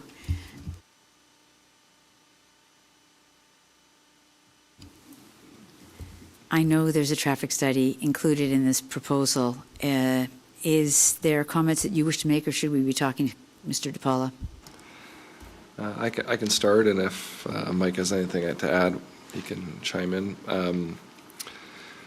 So Regional Road 20 is a regional road, and they did not actually ask for a traffic study for this application, but Township staff wanted to make sure that there were no impacts, so Township staff actually asked for the traffic study in this case, but the region did not ask for one, and I guess they weren't concerned about impacts at that intersection. So I guess that's the first statement. The second statement that I'll just make is the Township Council approved an official plan amendment for this area. I cannot remember the exact year. I believe it was around 2021. And that amendment actually imposed a minimum density for the old school site. This was around the time when that school site was going to be listed for sale and declared surplus by the district school board. So the Township Council thought they should put a plan in place for whatever would be the next use for that school. So as part of that, there was a minimum density of 40 units per hectare. So there was always, I guess, a desire that this would be a higher density or high density use, which is what they proposed. So I think to one degree, you've raised some concerns about the traffic. I think some of that would be dealt with through detailed design. The traffic study that they provided said no traffic improvements were warranted. We have to go by what their traffic consultant has done. We have reviewed that as staff, and we're satisfied with that. So, yeah, I guess I'll leave it at that for now. And May I still have the floor? Yeah, I just wanted to see if Mr. DiPaula wanted to say anything, or if there's nothing there, certainly move with your second question. Sorry, Madam Chair, but to say that a consultant says there's no traffic concerns are warranted, how are no traffic concerns warranted with 300 cars exiting a small court road? Like, first off, without a traffic light, like, I just don't understand how a consultant can say that there's no traffic concerns warranted. through the chair, I maybe I misspoke, but it wasn't you that said it, was the consultant. So okay, yeah, they said no improvements are needed. So I don't know if there was concerns, but they didn't. They said that basically a light is not needed at that intersection. That was based on their review of the application and the traffic projections. That's where they landed. So, and yeah, go ahead. Sorry. Like I said, at peak times at 7 in the morning, 8 o'clock in the morning, with 300 cars leaving. Again, not everybody has a single car. We live in Smithville. To access anywhere, you need, I believe, 144 residents aren't working in Smithville. I'd like to hope that one day that people can work in Smithville, but 144 dwellings aren't working in Smithville. With, again, 300 vehicles, if not more, exiting a dead end. And I'll tell you right now, Dollarama, that plaza, is going to put barriers to make sure traffic doesn't go across. There's no doubt in my mind. So they're going to do what they have to do for their traffic, for their parking lots, so people don't get dinged, or the overflow is going to flow into the parking overflow is also going to go into that, because people are going to be looking for places to park, and we're going to lose the areas in front of the bank, and there could be areas with Avondale and especially Dollarama parking lot. People are going to be looking to park as well, which is another concern I'm having. So, but again, it's weighing on my, obviously I'm repeating myself, but with no traffic light there, that is a big concern for myself. So I guess I'm done repeating myself. I know where I stand, Madam Chair. Thank you. I think I heard that. Thank you, Councillor Trombetta. I did see a hand over here, so that Councillor Brainer was my next person, and I'll come back here. Yeah, I thought I saw. Thank you, Madam Chair. That was my concern, was the traffic situation. So through to Garrett, was there any changes to that 144 units? Because it was very clear to the group here that spoke on it, that they weren't pleased. Aesthetically, it doesn't fit in the area. I mean, all these are 60, 70-year-old homes, nicely spaced apart. It's a beautiful, nice little community right in the middle of town.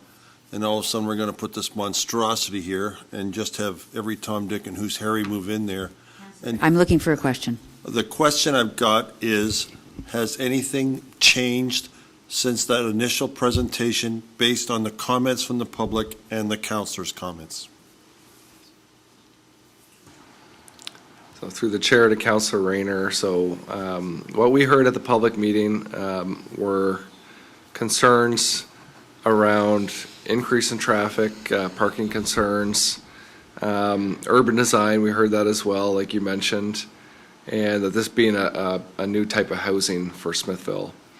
We heard some concerns about the walkway that runs through, or that was planned through the development, and some elements of historical preservation from the old school. So after the public meeting, we followed up with the applicant and their consultants, and they provided us further justification. I don't believe there was any substantial changes, but they did provide us basically what the unit concept would look like. So just one point on urban design, the Planning Act doesn't allow us to implement an urban design standard on development. So while they've shown us what this design could look like, we can't require them to build to this design or build to another design. I guess that's the first point. In terms of the traffic and parking study, we did have the parking component peer reviewed by a consultant working on our behalf, who did recommend to their consultants that they should do more study. It's called proxy studies, to ensure that when you're looking at different developments that are of similar nature, that we're comparing apples to apples, and that we're also looking at on-street impacts. So that's what their consultant did. Paradigm, a well-known consultant who does a lot of these studies every year. And our consultant then reviewed their addendum and was satisfied with where they landed at in terms of having completed the study appropriately. So that all has informed our recommendation before council.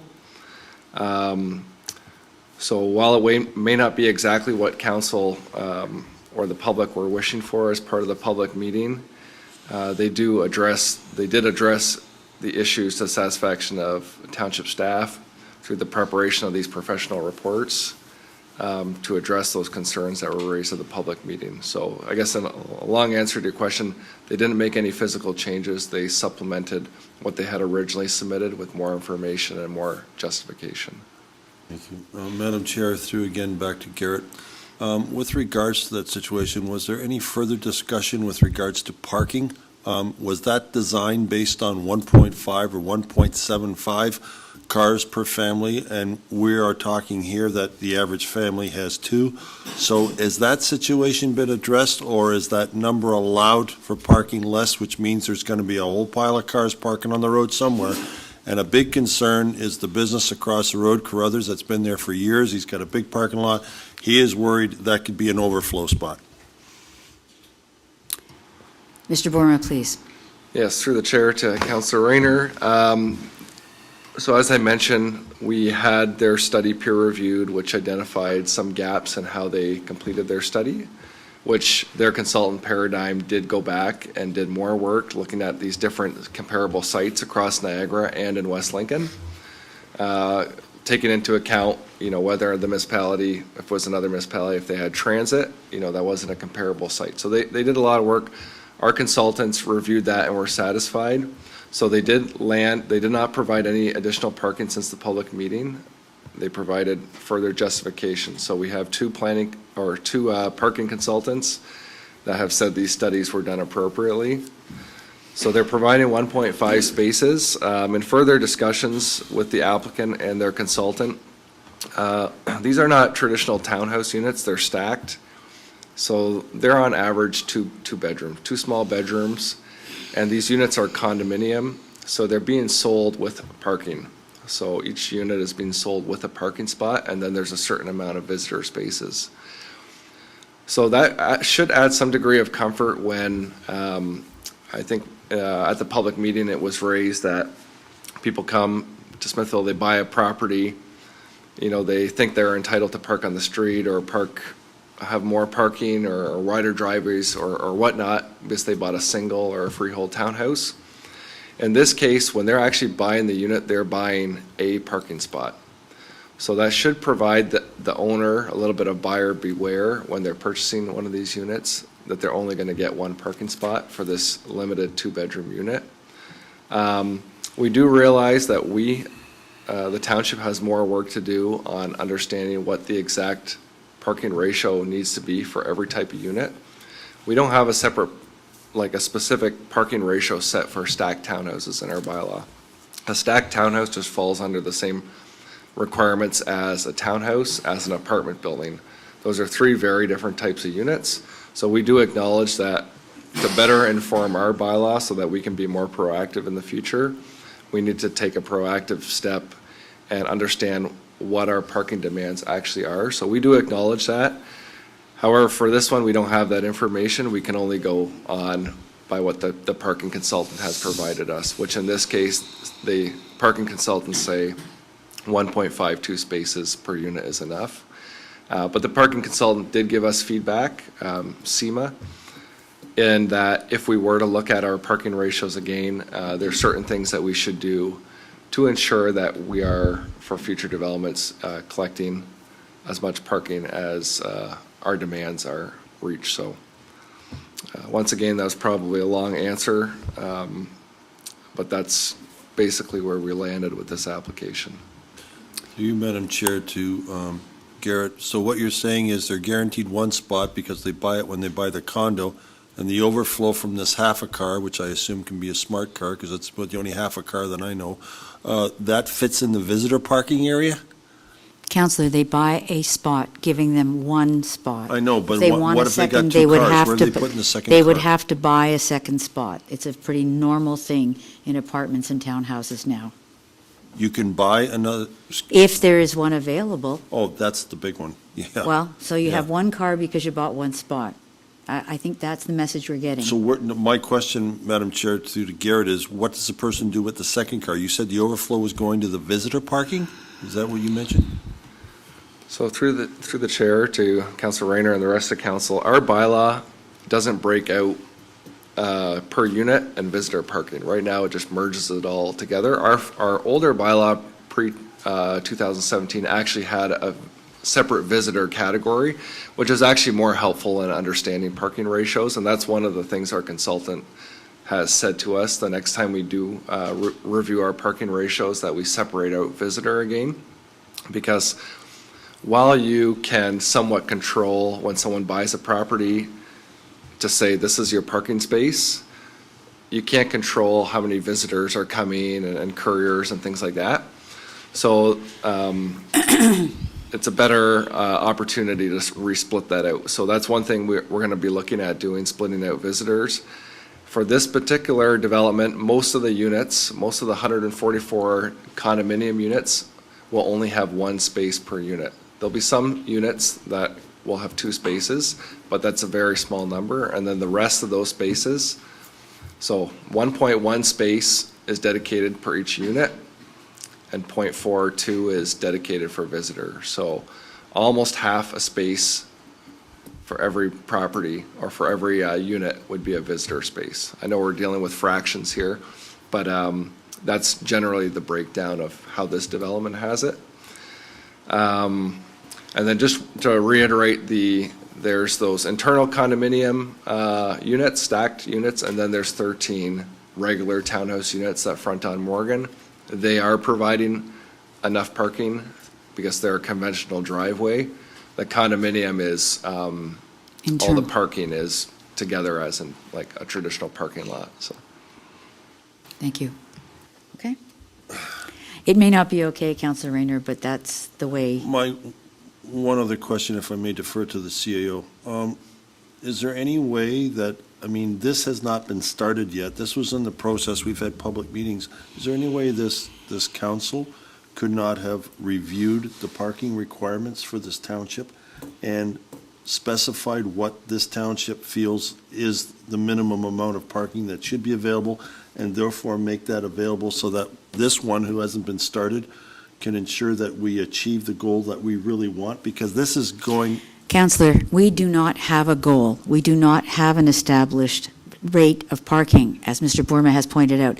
I'll turn it to the CAO, but I think we need to acknowledge we don't have parking standards right now. That's what you've been told. I thought we did. I thought it was 1.5 or 1.7, and it was up for discussion as to what this township wanted to make it. I thought In the that was various minimum. types of developments. Through the CAO. Yes. Thank you, Madam Chair, and through you.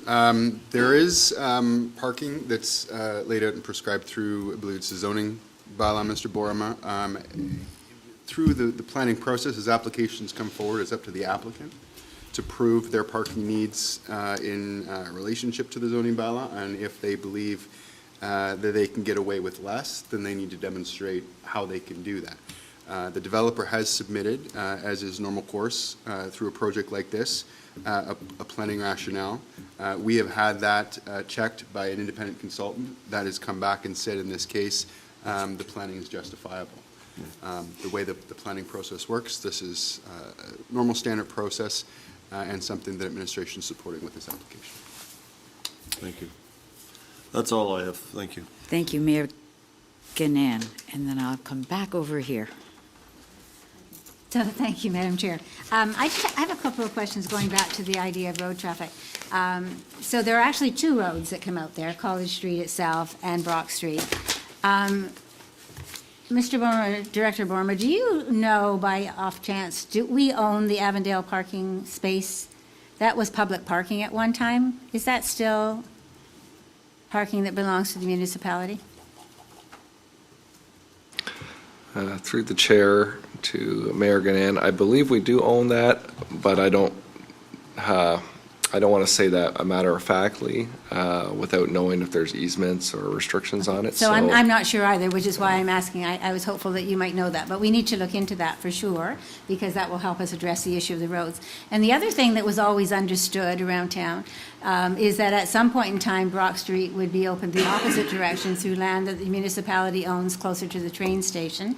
Has that ever been explored as a possibility for redirecting traffic out of town the opposite way? Do you happen to know that? Maybe that's something we need to find out too.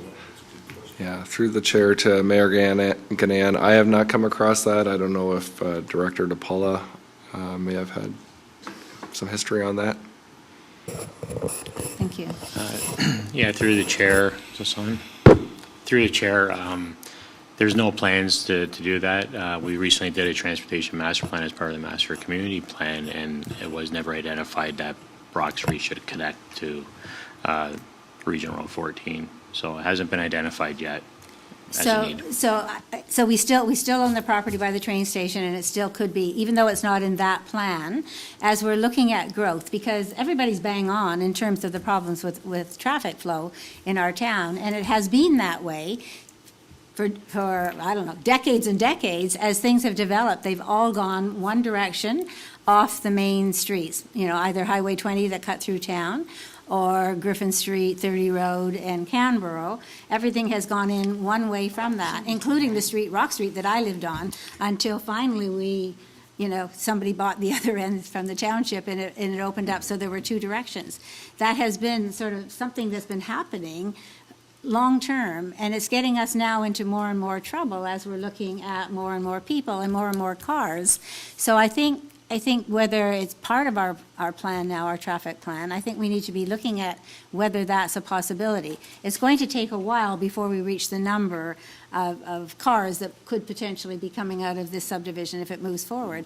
But I think we, as a municipality, need to be looking at whether we can find an answer to moving some of the traffic the opposite way. And then perhaps that will put some feelings by residents and also council members at ease if we have some kind of a backup plan to seeing whether it's possible even. Thank you, that's all. Thank you. Thank you very much. Through Councillor Bradwick. you, Chair, to the Director. I'm not sure if you will like to answer this or perhaps the CAO. If we as a council tonight do not approve the recommendations that are before us, and the developer disagrees with that, what would happen? Maybe I'll get started and the CAO can maybe follow up if I missed anything. So since we're in Ontario, we have a Ontario Land Tribunal, so the developer does have the opportunity to appeal any decision or conditions that they're not satisfied with within, I think it's 20 days of the issuance of council's decision and the passing of a bylaw or the failure to pass a bylaw. They actually have that opportunity to appeal already since we're past the deadline to have had a decision made, which is pretty common in Ontario because the timelines are so short, and to gather some of this information typically takes a little bit longer. So essentially they could appeal to the Ontario Land Tribunal if they weren't satisfied with council's decision. And in this particular case, I don't know how much, maybe I'll pass it off to the CAO. Thank you, Madam Chair. And through you, in this instance, that's correct. If the developer so chose and council did not support this tonight, it could proceed to an appeal. Because administration is supporting and recommending the application, council would need to find outside planning consultants that would support whatever position council took as to why the proposal couldn't move forward. If parking is the element that council was focused on, it is worth noting that the way decisions at LPAT are trending, and with the way that the province has changed the planning framework, that isn't an easy case that's going to be made. We'd need to look for different kind of planning rationale if council was not able to support it tonight. That was going to be my next question around the parameters of parking, if that was something that the OLT was looking at as a reason to agree with the not the passing of that recommendation. So that's all my questions. Thank you. Councillor Maychuk. Through the chair to Garrett, similar concerns as my council colleagues, but I'm going to take it in a little different direction. I've heard from some young people in town, they can't find affordable housing. Hard to define that what that may be. Older couples now in single dwellings, but getting older and looking for, a similar type design unit that they're proposing to build where there's less stairs potentially and a smaller unit, less work, no snow shoveling, etc. So on that note, looking at the design, I know you can't put a price to it. That's the responsibility of the builder. But based on these being modest, smaller size, would you consider in the market today that these would be considered more reasonable in price when they do price it out to the market, or more modest? Because one of my biggest concerns is we need to provide more affordable housing for young people and for older people looking to downsize. So I'm looking for your comment or expertise in this particular area. Through the chair to Councillor Maychuk, that's a great question. Now, I'm not an expert or by any means in how these units are priced, but the Phelps has indicated to us on multiple occasions, including I think at the public meeting, that these are entry level. They're intending for these to be entry level, and I think the word is attainable homes. So maybe not meet the provincial definition of affordable, but attainable, being priced so that new families or maybe even older adults, there are stairs on these units, there's no elevator, but so that the entry level attainable units, I believe, is what the developer has called these.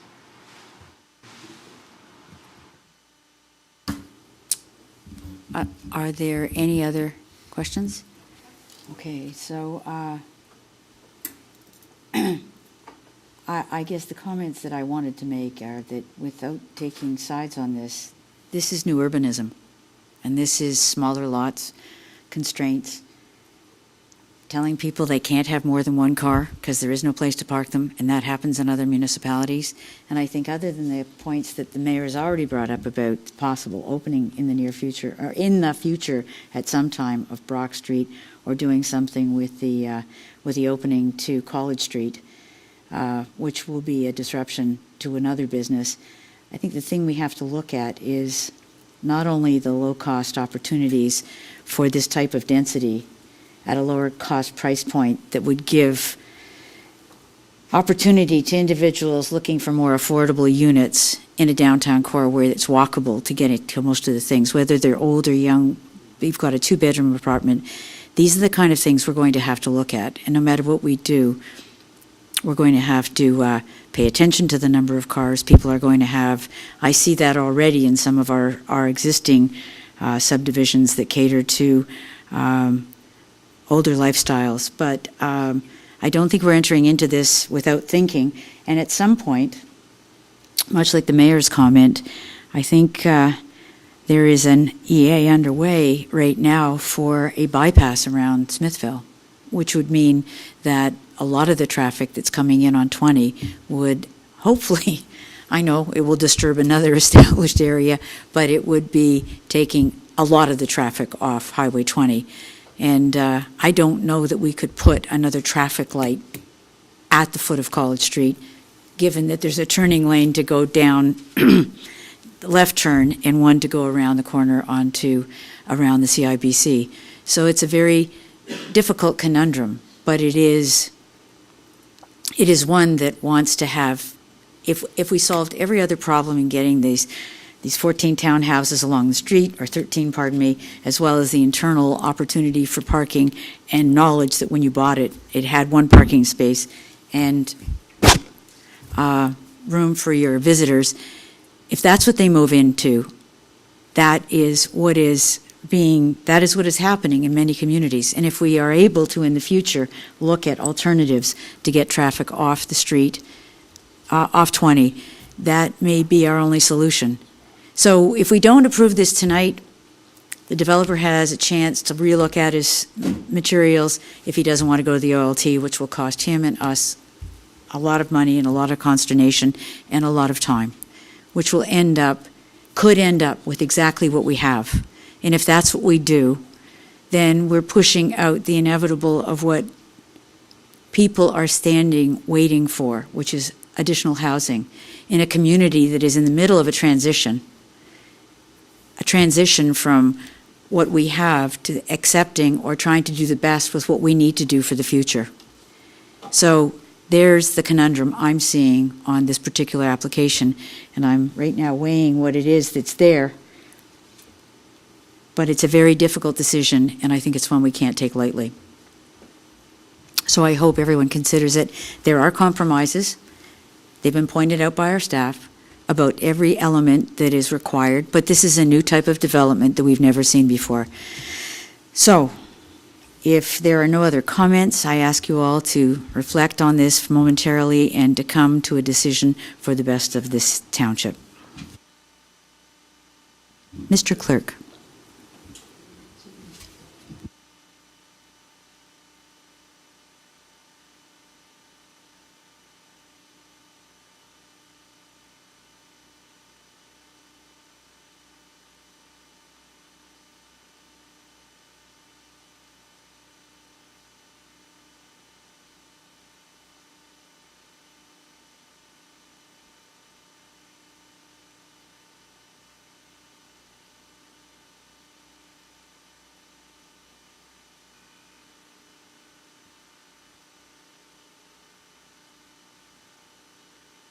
That motion carries.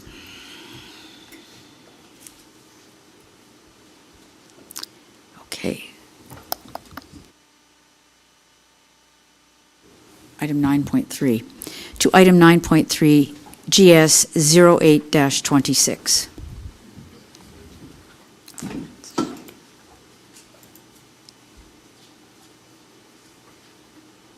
This is a recommendation report for a zoning bylaw amendment. for Silver Street, 6910. The recommendations are as follows. That recommendation report PD 06-2026, titled Recommendation Report Zoning Bylaw Amendment Application for 6910 Silver Street, file 1601-013-25 dated March 2nd be received, and that application for zoning bylaw amendment file number 1601-013-25 be approved in accordance with the attached zoning bylaw and schedule to rezone the subject lands as A5 H-15 to permit the salvage yard, storage, processing, and resale of rock, shale, and aggregate materials, and amend the zone boundaries for the agricultural zone and holding provision is applied until such time as the restoration plan and site plan are approved to the satisfaction of the township, and that council authorizes the mayor and clerk to sign the necessary bylaws. Can I have a mover and a seconder? Councillor Bradrick. Councillor Maychuk, I just got him. Thank you. Okay. Is there questions? I don't think, Mr. Boerma, do you have comments that you want to make before we proceed with? No? Okay, then we will go direct to committee. Is there anyone with questions? Councillor Rayner, please. Thank you. Through to Mr. Boerma. This was originally licensed as a scrapyard, is that not correct?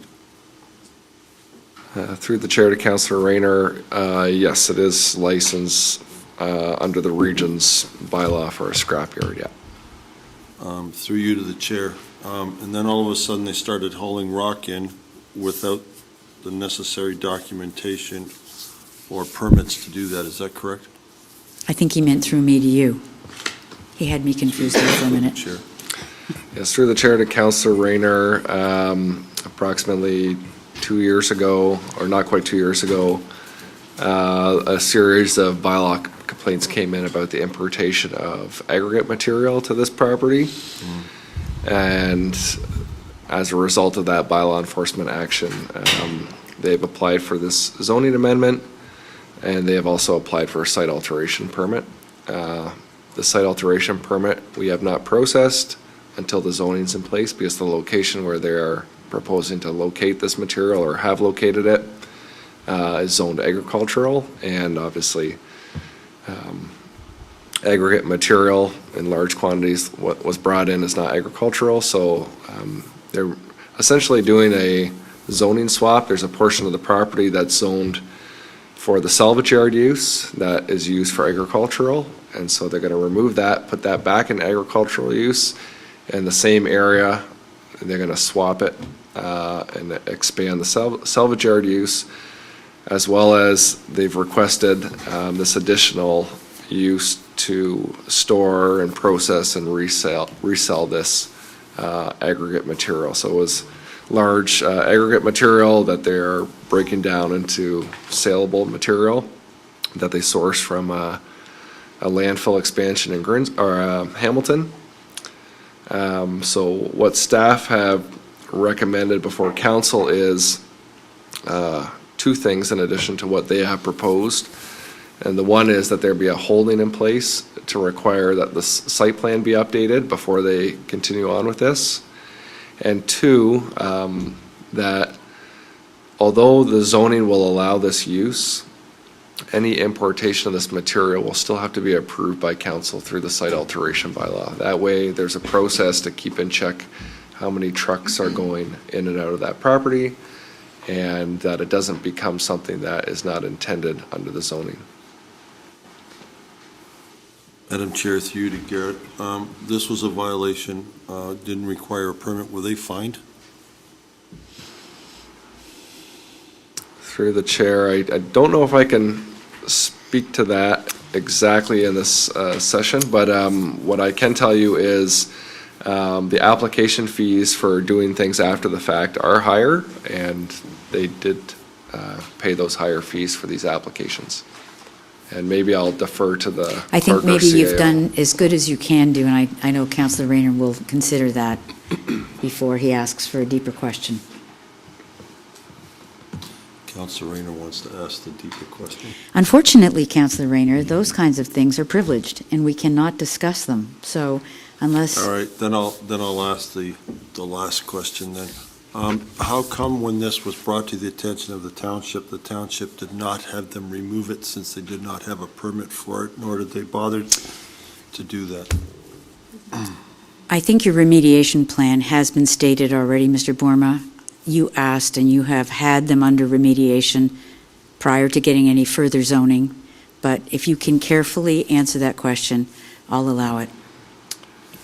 Yes, through the chair to Councillor Rayner, they were given orders to comply, and one of the options to comply is like either to remove the material from the property, and I think we're talking about, it was around 10,000 cubic meters of material, so about 1,000 truckloads. So it's not a small quantity. Or they could make the necessary applications to retroactively permit it, which is what they have chosen to do. So that's why we have these applications before us. And as the chair mentioned, I don't think we can get into the bylaw situation, and even if we could, I'm not maybe necessarily the right person because bylaw is not under growth and sustainability. So. Okay. 1,000 truckloads going down Regional Road 65 or Silver Street is a lot of trucks without anybody noticing it. It doesn't speak well of the township's monitoring. Councillor, could you get to a question? I know what you're saying. I know what you're trying to say. We're getting it. I understand. It's just that this just sets a precedent for other people. Point of order, Madam Chair. This is not the public meeting. No. I'm calling a point of order because we had a public meeting where all of those questions were asked and discussed. This is not a public meeting for rehashing that, and I think that our director and the chair have already indicated that we have gone just about as far as we can go with this discussion. We can discuss the report. Right. We can ask questions of the report. Thank you, Madam Chair. I take your point of order. I think we have before us a recommendation report with regard to this application. If you have questions with regard to zoning or whatever, not items that were already covered in the public meeting. And Councillor Rayner and Mayor Chikinan both have their microphones on. I realize that, Madam Chair, because I may or may not be done yet. I think people who are watching this get the gist of what I'm trying to say, and unfortunately, the precedent has been set. Thank you.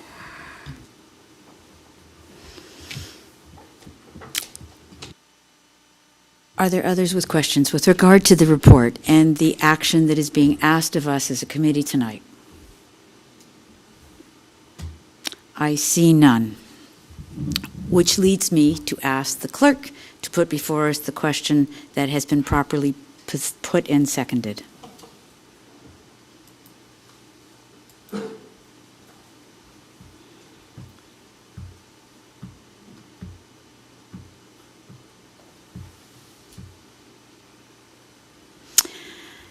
That motion is carried. Now, I think that takes us to other business. I know. Okay, so there are no other items of business, but that will take us to new business. And I know we have an item of new business that is to be brought forward. Councillor Riley, please. Thank you, Madam Chair. Yeah, I'd like to introduce a new item of business. It's, I guess, to get it just to the point, I can't bring the motion forward just yet, but it has to do with I forget the wording I was supposed to use here, the public feedback around amalgamation. So the item of new business is relating to public feedback about amalgamation. I need, Councillor Riley has asked for that. I need a seconder, and then we need a vote on allowing a new item of business to come forward. The mayor has seconded that motion. Can we have discussion about this? I don't think there is any, but I just didn't know if I should ask, so I'm not going to. If I'm looking for the vote, Mr. Chair, Mr. Clerk. or me. An item of new business has to pass by a motion.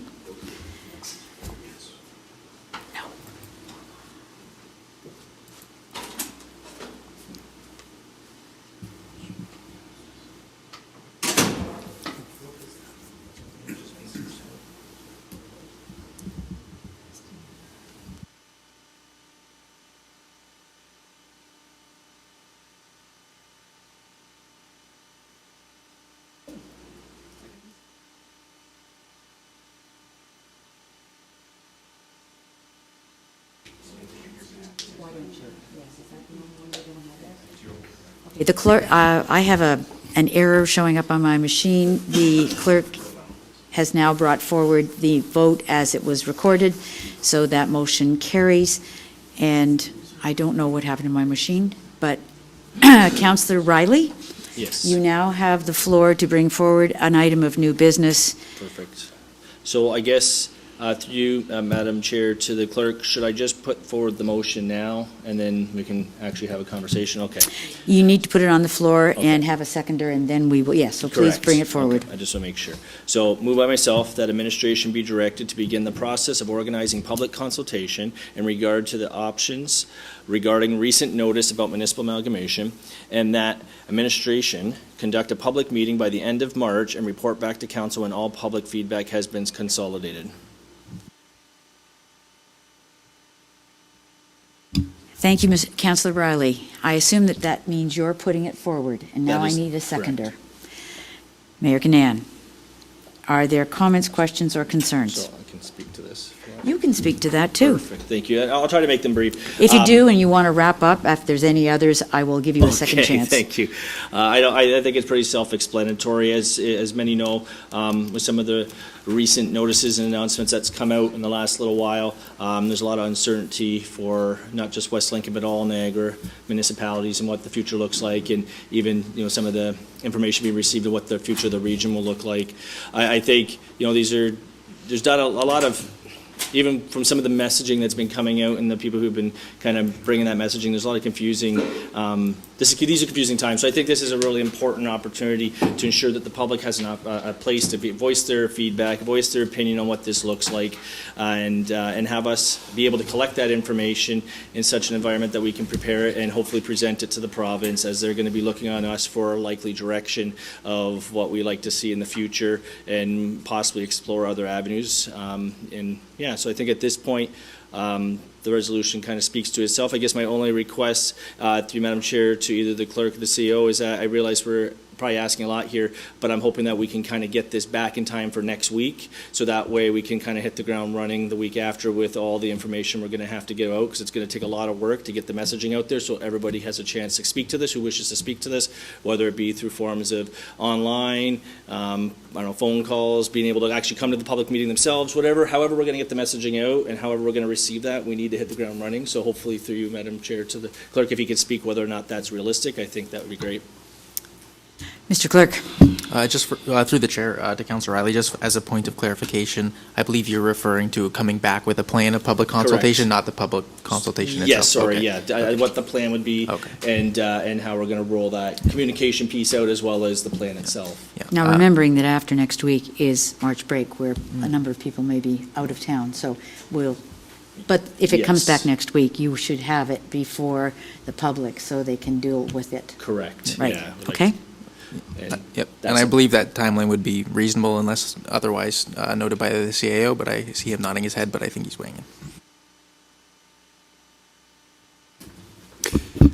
Thank you, Madam Chair. And through you, we will be able to provide council information for next week. The only, caveat I could say at the moment is that this is an evolving situation, and the information positions seem to be changing nearly hourly in terms of what's going on out there. So what we want to do is make sure we're framing this engagement properly for the public. There'll be information one way or the other in the report for next week as to where we're at. But I think it's important to know we are very early in this process. It was only a couple weeks ago that we received that letter from the chair. There's not a lot of steering from the province at the moment, so what we're responding to, what the various positions are, what the question statement, what the problem statement is. None of this is abundantly clear yet, so we will continue to wade through this as the situation evolves. Perfect. I appreciate that. And I think, as far as, understanding the needs of the public or the opinions of the public is very, I think, vital at this time. I did a small little online poll. You saw about 702 participants, and obviously the numbers, don't necessarily reflect the entire community, but you can see through a lot of the comments and community reaching out. They want to be involved in this. This is something that's going to change everybody's life in West Lincoln, and not just West Lincoln, across the region. And they like to at least have an opportunity to kind of get their 2 cents in there, and I think this kind of opens that door up. And I will say, just because I mentioned the 702 votes, about 624 of them were in opposition, while 31 were in support, and about 47 were undecided. And that was as of 3 days after I started that poll. And again, that doesn't necessarily represent the entire community, but I think it does enough to say, hey, we need to do more work here. We know we haven't been called upon, but if we do get called upon for our input, then I think it'd be best that we're proactive here, and we can say, hey, listen, this is what we already have rolled out. My understanding, the chair is supposed to come out some point at the end of the month, or before the end of the month. I realize this likely will happen shortly after that, but I think we're just going to better align ourselves to be ready to hit the ground running with some kind of input from the community, and then they feel valued as well. Thank you. Thank you, Councillor Riley. And yes, that was a poll that certainly gave us an indication, and we don't want it to be the only thing we use so people can say, oh, it wasn't accurate or whatever. We will go back out to the public, and that's what your motion is looking for, and that's what we want to do. Are there other comments? Councillor Bradrick. Thank you, Chair. Just a comment. Thank you to Councillor Riley for bringing this forward. I think that the community is going to be actively watching and participating and letting us know their viewpoint. I'm hopeful that this will also align with some future educational opportunities for the public as well as the council itself, as I don't know all the answers, even though we are the ones that are getting the frontline emails and phone calls. So I look forward to gaining more information myself, along with my colleagues, so that we can have a better understanding of what possible processes may look like. Thank you. Councillor Maychuk. Through the chair, I just want to thank Councillor Riley for bringing this forward. And I will say, it was only a year and a half ago I was going door to door, and what I heard from the constituents, they told me that if major decisions were going to be made by this council or the regional government, that they certainly wanted to have a say. They wanted a council that listened and they could provide feedback. So I think this is vital that we listen to the residents and we get a really good read on how they feel, why they feel the way they do, and we should act accordingly if we're going to truly represent the interests of our West Lincoln residents. Thank you, Councillor Maychuk. Councillor Trombetta. I said that in my comments. Thank you, Madam Chair. My comments last week about a referendum, I mentioned that, at least this is sort of the process which is needed. People have been, just like the rest of you around here, I don't want to say just me, we've all been fielding a lot of phone calls as of late and a lot of emails, text messages. People want to hear their voice instead of just, they're going to social media platforms to voice it, but they want it on the record, and that's a way of them putting it on the record because they don't have that chance. By doing this, it does allow residents to put this on the record and how they feel. So just like we do as recorded vote, this is almost, I'm looking at it as a recorded vote. So thank you for bringing that forward. Thank you, Madam Chair.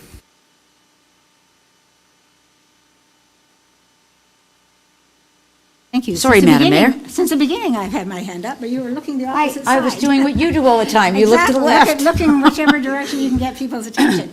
I just want to say that one of the initial reactions that we had, and when I say we, I will say the 12 mayors who first received the letter from the regional chair, was that there had been no input even from regional council. And certainly one of the concerns that we had was that there was no public input. And so I would like to say how important that we all feel. I think you've heard that, those who are watching, those who are listening, and certainly we'll spread the word that we do want to have that. I would like to say to people who think that they've already had their say on social media, that's not good enough. We now need to follow that up, and that's why we're looking at a proper consultation opportunity. You need to follow that up with a letter, not a phone call, please, but an actual letter that tells that you are a West Lincoln resident and hopefully where you live, so that we actually have viable proof when this is finished that we have had consultation with our residents. That is the intent. So although we can use in our documentation that we send wherever we end up needing to send it if it's called upon, Councillor Riley's informal poll, that is what it is. It's an informal poll. So that can't be the only way that residents express their concerns. I have also had 2 phones, so different messages on 2 phones. I would ask those people as well, and I will get back to them, to please submit a letter. And for people who've already done that, I've kept all of those. I've responded to you, and I have kept those. Those then we can transfer over. But we do really need to have in writing people's concerns. The more we have, the better it will be to show that we have actually consulted with our residents. And I think that's the important part coming out of all of this. Thank you.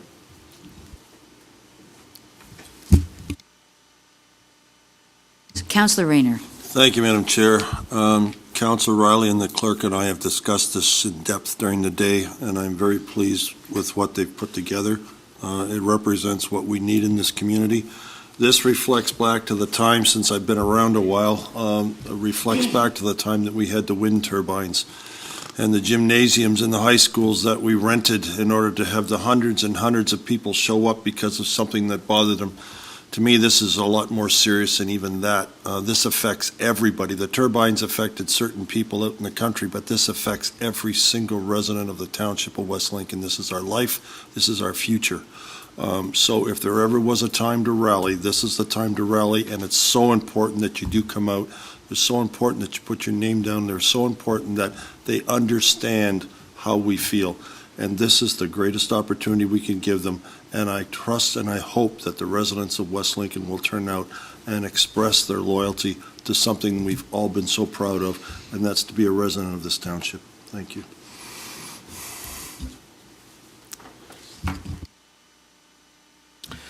Through you to our CAO, not sure, even though I think it's a good idea, referendum, public input.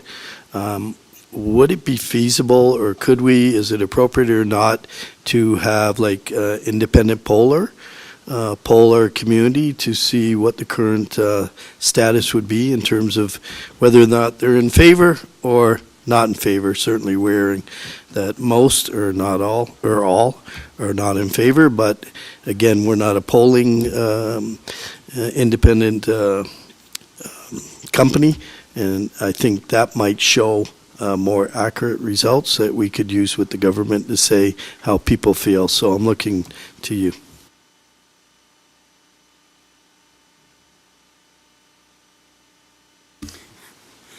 Thank you, Madam Chair, and through you, Councillor Maychek, completely understand what you're talking about. There's actually a great deal of exploratory work going on in the background right now. If you could give me to the time when I bring back this report, I hope to have a lot more meat around that bone for you. But there are many more oars in the water here than probably most people realize, pushing this enormous effort forward on behalf of West Lincoln and other municipalities in Niagara.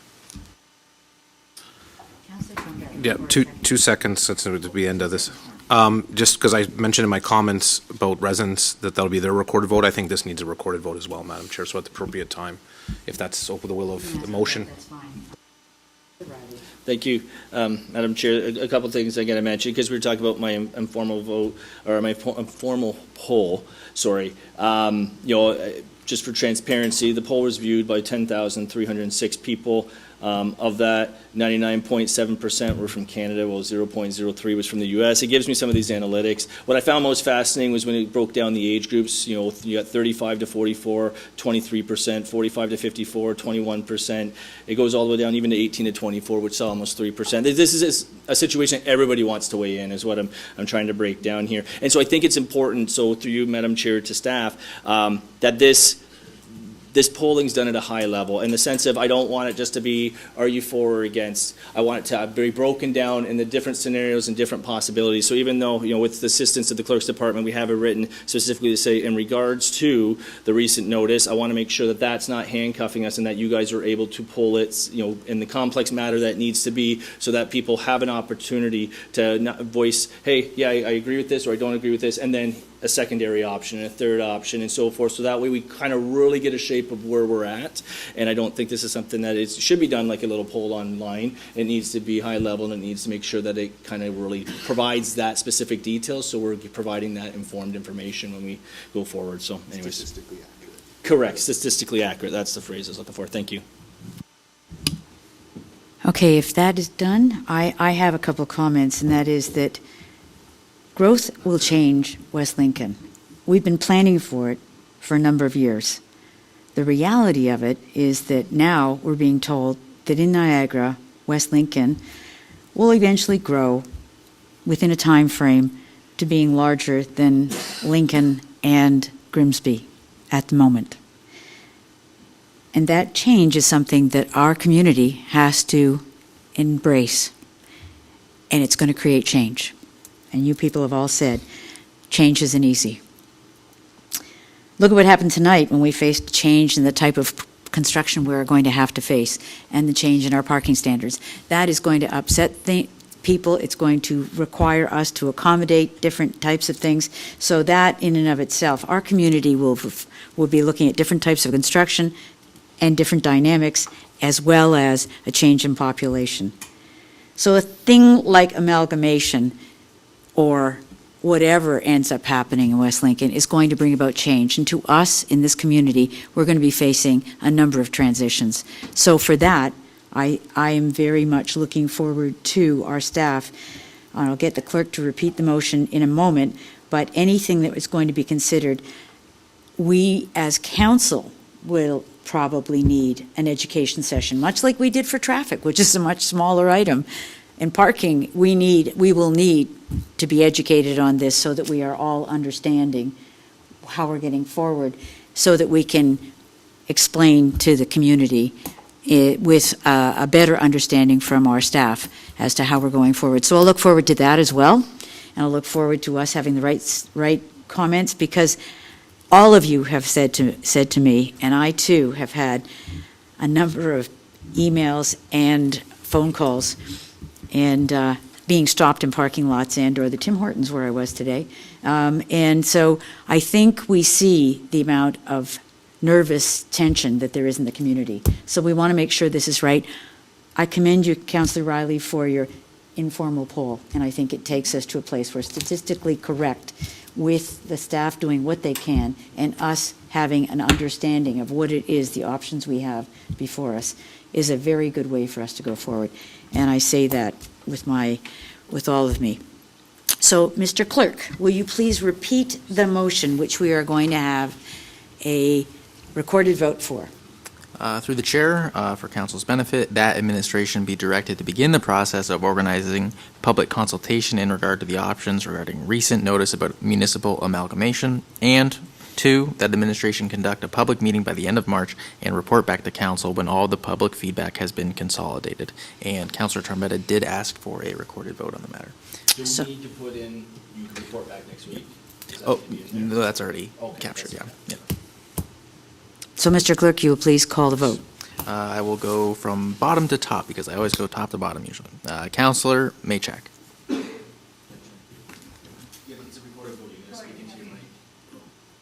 You have to speak in the mic.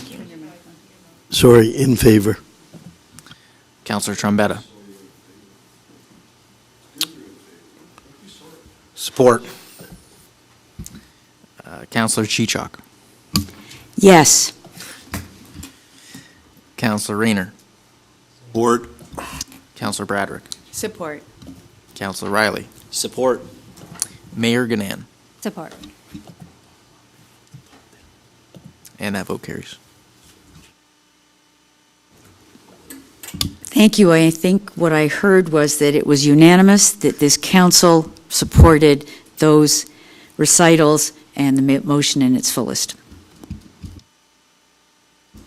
So, actually, that brings us to the end of our agenda. And I have nothing left to do except to, there is no confidential matters, by the way.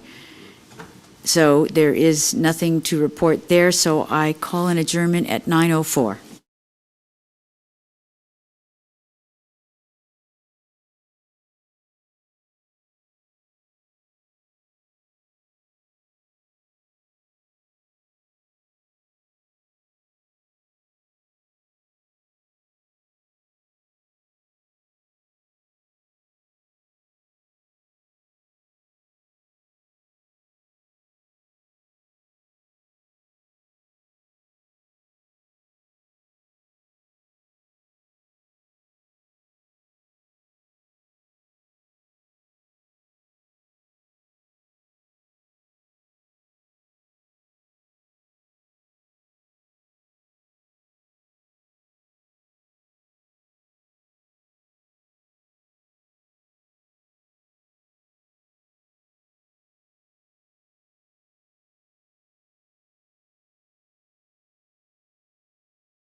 All right. Going to commence this meeting at the hour of 9:10. So, welcome everyone. I'm Councillor William Riley. I'll be the chair of the Infrastructure Committee meeting tonight. I do have to state that comments can be made from members of the public for a matter that is on the agenda by advising the chair during the request to address an item on the agenda section of this agenda. The public may submit written comments for matters that are on the agenda to jpaylove@westlincoln.ca before 4:30 p.m. on the day of the meeting for consideration by the committee. This meeting is being, I jumped something here. The comments received after 4:30 of the day of the committee meeting will be considered at the following council meeting. Comments submitted are included in the public record. So this meeting is obviously being live streamed as well as recorded and will be available on the Township website. I'm going to go to our land acknowledgement statement. The Township of West Lincoln, being a part of the Niagara region, is situated on treaty land. This land is steep in the rich history of the First Nations, such as the Haudenosaunee, the Haudenosaunee, and Anishinaabe, including the Mississaugas of the Credit First Nation. There are many First Nations, Métis, and Inuit from across Turtle Island that live and work in Niagara today. The Township of West Lincoln, as part of the Regional Municipality of Niagara, stands with all Indigenous people, past and present, in promoting wide stewardship of the land on which we live. So at this point, I'll look around the horseshoe to see if there's any changes in orders of items on the agenda. We got a full agenda here. Any disclosure, pecuniary, or conflict of interest? Not seeing any. We have no appointments. I see one individual in the gallery. I don't know if he has any interest in addressing an item on the agenda. I'll go to our IT. I see a no. Not seeing any. No one Mr. on Chair. cyberspace, so we're motoring along. Going to communication, there's 0 communications, and that brings us to our first and only staff report. All right, so I'll need a mover and seconder, but I'll read the motion forward that the recommendation report I-07-2026 titled Revised Approach to Heavy Truck Restrictions, Introduction of Local Access Exemptions be received.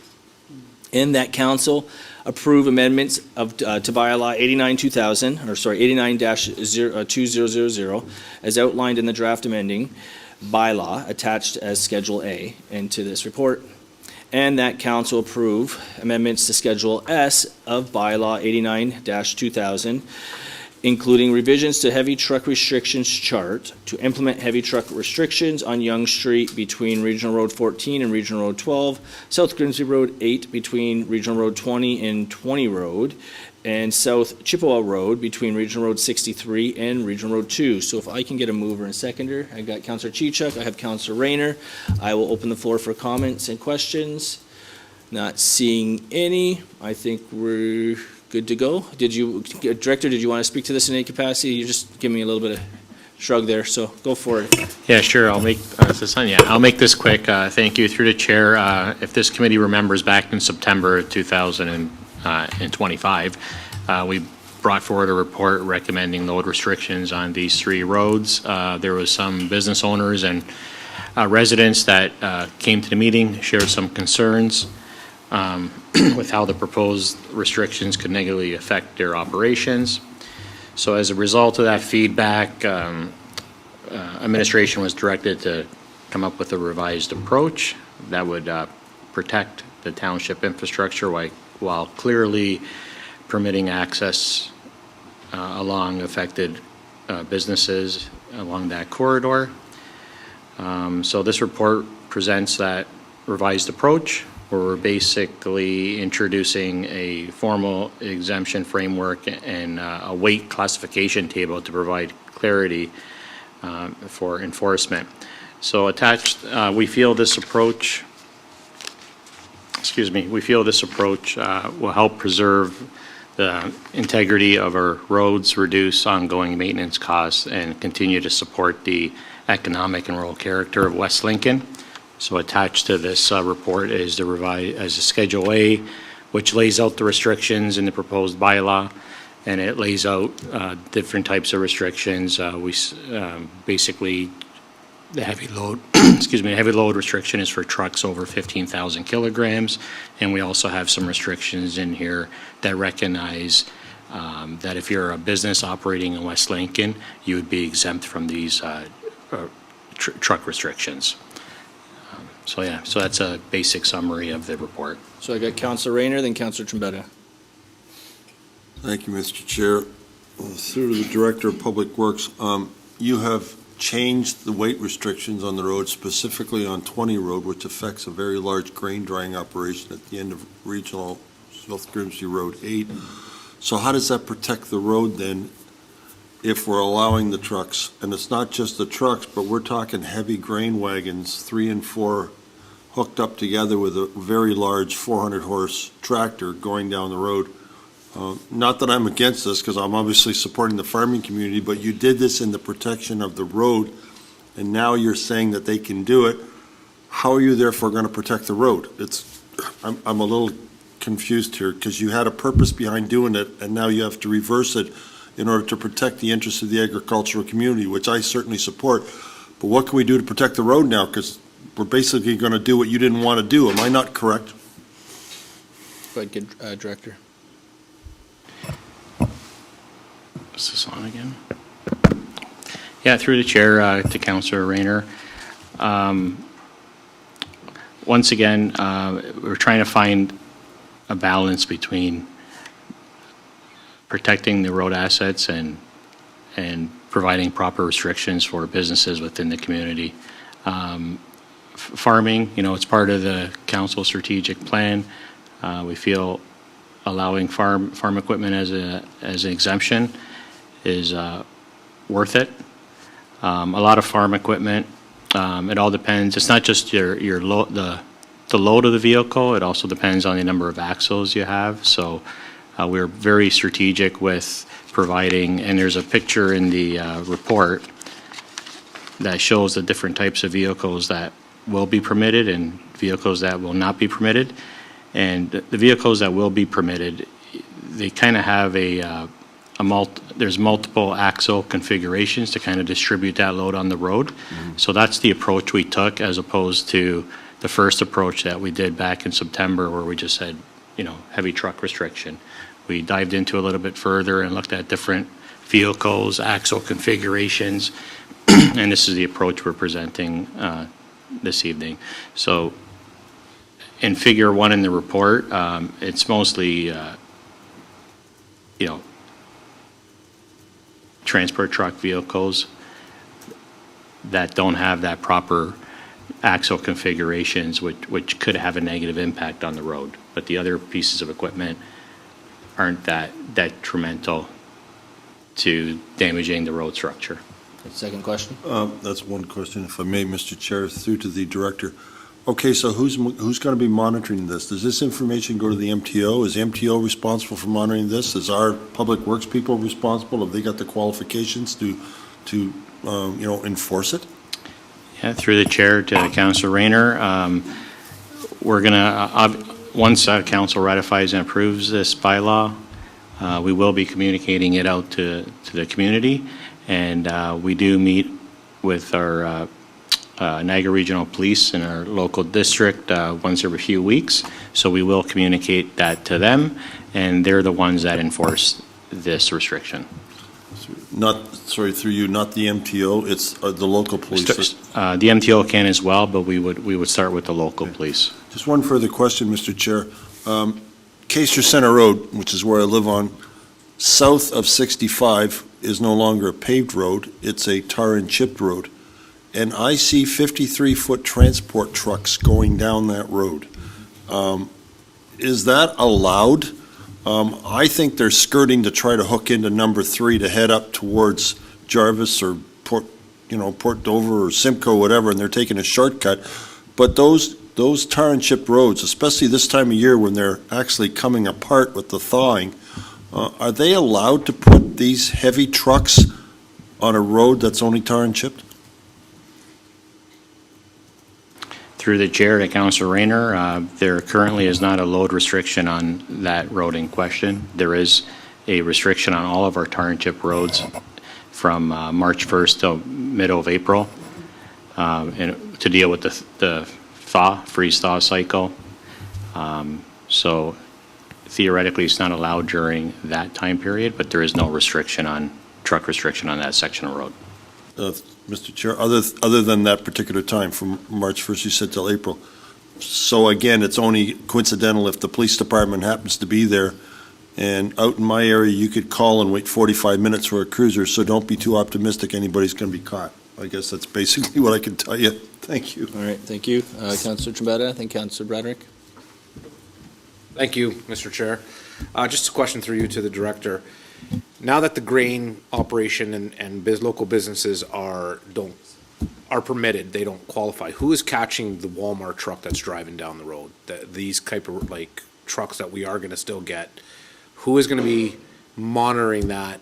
Or I guess it's up to the residents, it's up to staff, what's happening there? Through the chair to Councillor Trombetta, once again, we will communicate that to the residents, get the message out on social media. And we'll be meeting with the local Niagara Regional District Office, or District Office. So we will work with them on figuring out a plan on how to do a road blitz in order to catch these heavy trucks. Is it the MTO that's going to be blitzing? Who's blitzing? Niagara Regional Police can do that as well as the MTO. Oh, they can? Yes, but we'll start with Niagara Regional Police and see if they will work together with us on developing a plan. Okay, sorry, through the chair, because you did say it, Director, you said that there's going to be some messaging going to the residents, because a lot of them have been calling me, especially on South Grimsby Road 8. Is there going to be some notification to these residents about it? I have one particular resident that is waiting on this, and maybe he can be of assistance, so. Yeah, through the chair. I know that resident as well, and I'll personally call him, but we will also get it out on our communications channels. Perfect, thank you. So that the whole community is aware. Thank you, Mr. Chair. And if I can add, before I go to Councillor Bradrick too, if I'm not mistaken, the NRP has a traffic reporting online form, so I feel like, if I'm not mistaken, you can identify the area of concern, be a heavy load vehicle, and if anything, whether it's yourself or pass that link on to them, they can then report it and the police capture in real time, and then they can build a pattern of But when if this that's is happening. through you, Mr. Chair, if that's in the notification to the resident, I think that's, Yeah. if that's a little blurb where there's We a can highlight, include that, and absolutely. include it, I think that'd be good. All right, Councillor Bradrick. So, Chair, my question about communication to the residents was just answered. Stolen. All right, so no other questions? Oh, Mayor Gannan? Yes, just very quickly through you, Mr. Chair, to the director. I noticed in the delegation, when we had lots of people in the gallery, that it was somebody I thought would be staying for this particular meeting. Have you heard back from those who now were upset the last time and now are looking at this, that they're in support of the report that's come forward tonight, without naming names? Yeah, through the chair to the mayor, out of the 3 people that spoke to this topic back in September, we did reach out to all 3 of them, and I had conversations with 2 of the 3, and they were happy with what we were presenting. Thank you. All right, not seeing anybody else, I will go to the clerk for the question.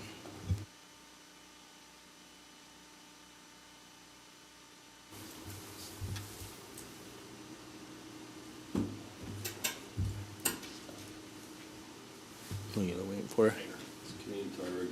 All right, do you support? He supports. All right, so that carries. Takes us to other business. Is there any items of other business? Not seeing any. No new business. Not seeing any. We have no confidential matters. No disclosure of confidential matters. So, almost just as quick as we started it, 14 minutes in, I adjourn the meeting at 9:24 p.m.